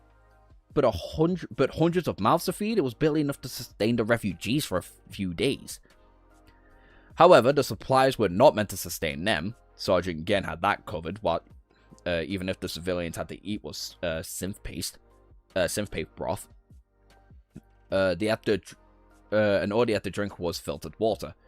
Rather, Sonny's piles of treasure was supposed to activate something different, improve their mood, even if just a bit.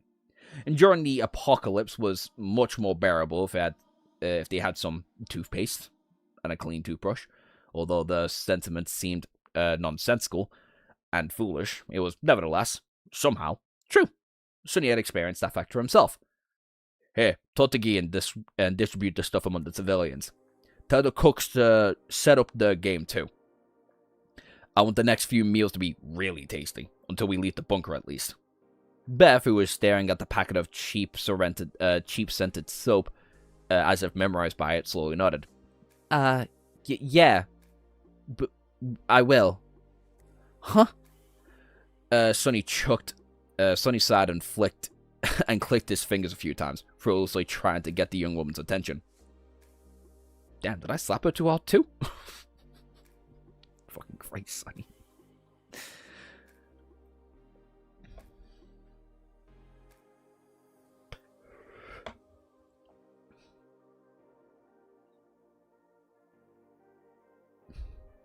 The sleeper becomes even luckier. The sleeper becomes even luckier? Yeah, I thought so. We have Discord? Yeah, we've had a Discord for a bit now. Just beware of Admiral's name. just don't ask questions about it, frankly. It will save you some time.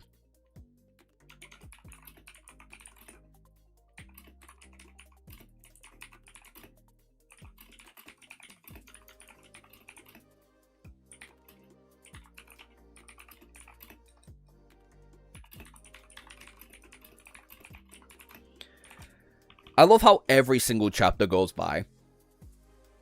And I do mean every single chapter since 900, right? Every single action Sonny has taken has been an action Nephis would have taken. Not Sonny. Not old Sonny. Really shows you how much he's grown. And that I fuck with heavily.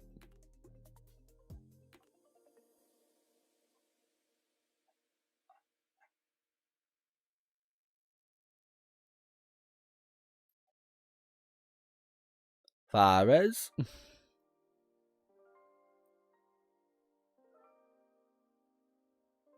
Sonny's bitch ass acted like that's a whole lot of space. The Antarctic and Southern Ocean seafloor.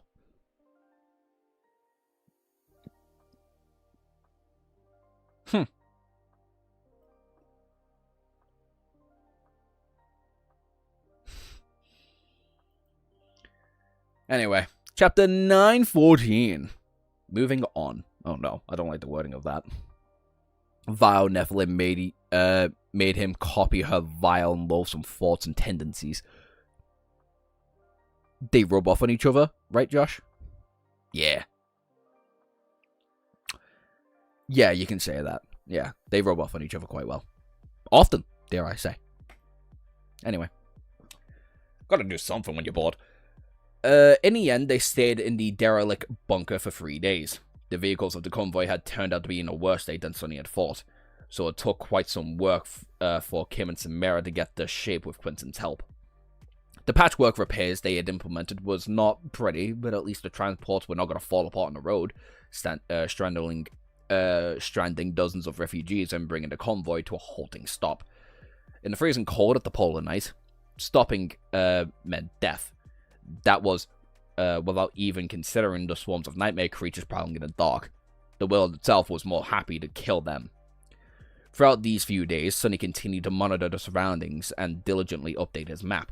The Four Shadows spent a lot of their time either climbing mountains or hiding from the icy summits.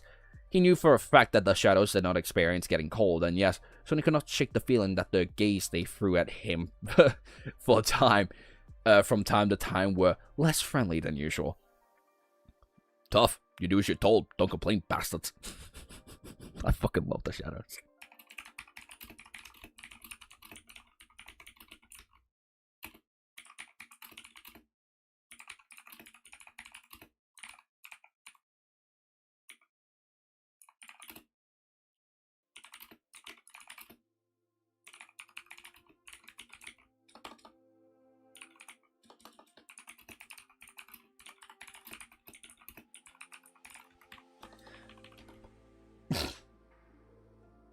Favorite arc? Still the Forgotten Shore. To be specific, the battle for the Bright Tower. What did y'all do to my innocent Josh? What happened during the time of the Forbidden Stream? Look, these are grown-ass adults. I can make jokes about this.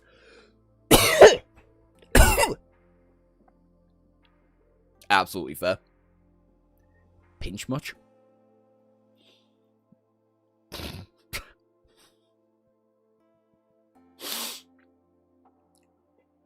Only 40 hours. Yeah, but all of that's mountainous terrain, Quibs. That's the thing. Post Return to the Dark City is your favorite. Is fair considering how far you are in the series. Yeah.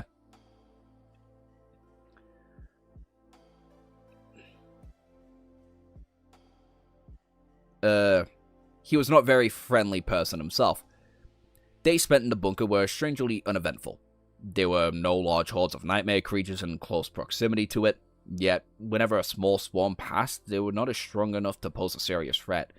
If they did attack, the abominations would have had a hard time assaulting the underground complex. Its defensive capabilities, which Sonny and his cohort had braved themselves while clearing out the snake monsters, were now on their side. Not only find it easy to get civilians, no. They were capable of burrowing through the ground, of course, like the monstrous lieutenant of the Stone Heart that had almost buried Sonny in solid stone. If they were in the bunker would have become nothing short of a free buffet for such a nightmare creature. After thinking about it, Sonny ordered Luster to remain in a manner and monitor the somatic senses like his life depended on it. But no dangerous abominations appeared. When Sonny was free, he silently patrolled the bunker, studying the refugees. These people seemed strange to him. After losing their homes, their loved ones, and having the promised salvation ripped out of their hands twice, he would have expected many to break. And some did, but very few. For most, life was simply went on, especially the children. The last thing Sonny had expected to hear from the gloomy corridors of the abandoned bunker was the sound of laughter, but nevertheless, there it was. Kids were playing around. Watching over the elderly, they ran around and made friends and invented various games to chase away the boredom. One had the gall to slam directly into him while chasing after their playmates. The boy let out a startled yelp and looked up with wide eyes and mumbled, sorry, Uncle Awakened. With that, he rubbed his forehead and dashed away, giggling. Sonny blinked a couple times. Uncle? Uncle? The nerve! Who's he calling me uncle? The kids were doing fine, but even the adults, pressed down by the burden of knowledge, showed pale smiles from time to time. Maybe Sonny himself had something to do with their moods as well. Oh. They were warm, they both... Wait a minute, where the fuck did I just jump to? I think the lack of sleep is getting to me. They were warm, and both had water and food, as well as a temporary but safe shelter. That was all that it took for the human spirit to hold on, it seemed. Maybe Sonny himself had something to do with their moods as well. The refugees decided to trust in the competence of a master who had taken charge of their survival. They surrendered their fate into his hands, and, unburdened, found enough strength to believe in the future, even if only a little. Strange. So strange, I would never entrust my life to anyone.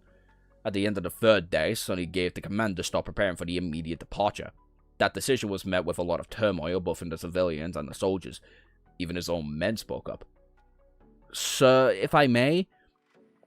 Samira gestured at the ramshackle vehicles, slightly concerned.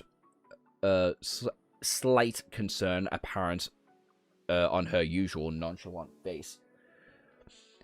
We have to do a lot, but I'm not...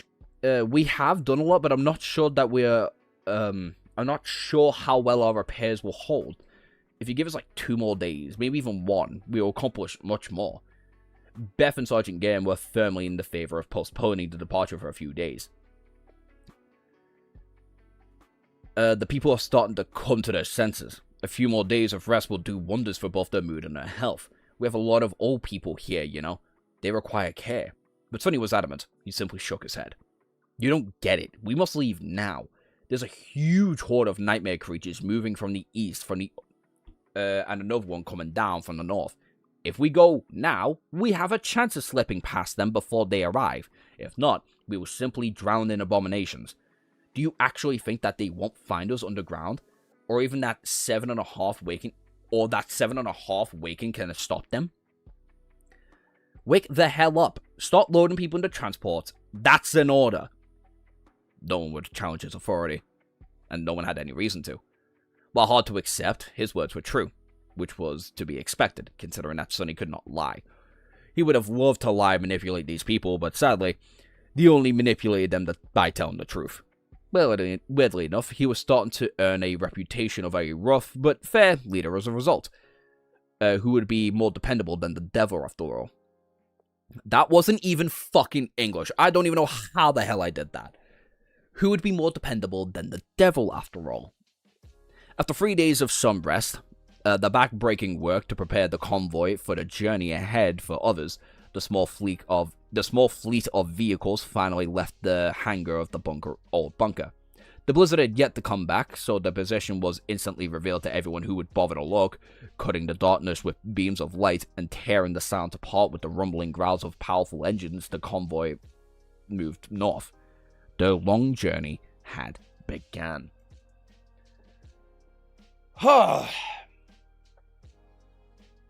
And for that, 3 hours and 39 minutes in, I think it's fine to say end the stream. Gunther killed Harsh. He vaguely spoiled again.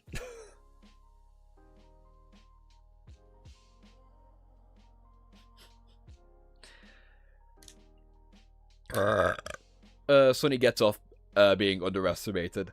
I'm sure of it. Oh yeah, he must do. Oh, we're not reading chapter 9:15. No. I'm tired. It is exactly 12 o'clock for me. I want my bed. The only benefit that I'll give myself today is that my notes are good and I read good. And that's all I really need. I can't kill Harsh. He's mod. What? But yeah, that was great. Pretty much every single...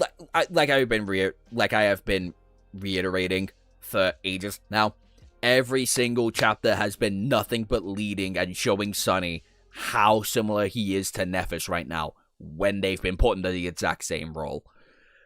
And frankly, I love that. Even between the conversation of Professor Orbel and Sonny and the decision to keep one alive and choosing the priority of the next generation rather than yourself, which is weirdly something Sonny's kind of neglecting, especially if you compare it to how Nephis was reacting and where she was the next generation taking that step forward, going forward in that act.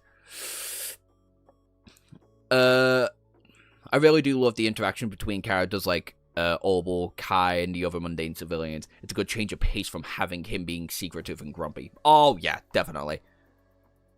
The next stream's going to be a crazy run. The next stream is a Lord of the Mystery stream, so that should be fun. Sonny acts differently from Nephis in the Forgotten Shore. Sonny acts borderline independently from Nephis in the Forgotten Shore in comparison to Nephis, who was treating like everything is important. trying to entertain and feed the people. Exactly what Sunny was trying to do in the bunker. Nephis did that pretty much immediately after establishing herself within the actual Forgotten Shore itself. Or should I say the Bright Castle. Or the outskirts of the Bright Castle, even. Formed a miniature cohort of people that you wouldn't think worked together quite well, but actually worked together incredibly fucking well, thanks to the leadership role. AKA, the Elite Awakened, plus this new sleeper guy, who apparently just has fucking super luck. Compare that to how the Forgotten Shore kind of went. Like, everything in this arc, from Sunny's perspective, he is done reflecting. He is now at a stage of growth, in where he's gonna reflect outwardly now. Everything in Volume 3 was reflective. It's inwards. Sunny was constantly looking at different things, and it all aimed back at himself. And it's not until his conversation with Noctis, in where I believe this kind of, like, drastic change in his perspective and his outlook as a character is now being fulfilled completely. And I think that's really, really fucking good. And I see why a lot of you have Volume 5 as, like, your favorite volume so far. There has been my online name since I was, like, 8 and I'm 28. Now so more than just correcting it. I still think Sunny has been a better leader mentally than Nephis. I don't. I think the pair of them have just been incredibly comparable. I think you can just leave it down to age and experience at this point. And obviously Sunny having better leadership roles in his life, like Nephis, like Noctis, like Triss, you know? All means of just reaching the goal. Yeah. They both have completely different goals. Sunny's goal is, like, incredibly mundane in comparison to Nephis, who is constantly looking at the bigger picture. I'm gonna have to keep Kirbs as my online name forever. That's how I feel about Kirbs. Kirbs and Kirby have been my name since I was, like, 14. They were my nickname. I was like, fuck it, I'll keep that. And I can't get rid of it now. Neff is too willing to sacrifice, and Sunny doesn't take that risk when he needs to. Not yet. He hasn't established that idea yet. He's definitely contemplated it, though. My name is just my nickname IRL, so I'm fine with it. Fair. I am harsh. I am harsh. Anyway, great stream. I really enjoy these fucking chapters. I cannot wait to see where the rest of these chapters go. I'm really upset that we didn't get to see the imp. I'm looking forward to the imp. I want the imp. Give me the fucking imp. Anyway, thank you everybody for watching. Subscribe if you haven't. If you're new, at the very least, thanks for 26 likes. Fucking Christ. I didn't even beg you guys all that much. And I'm off. Because fuck, I need my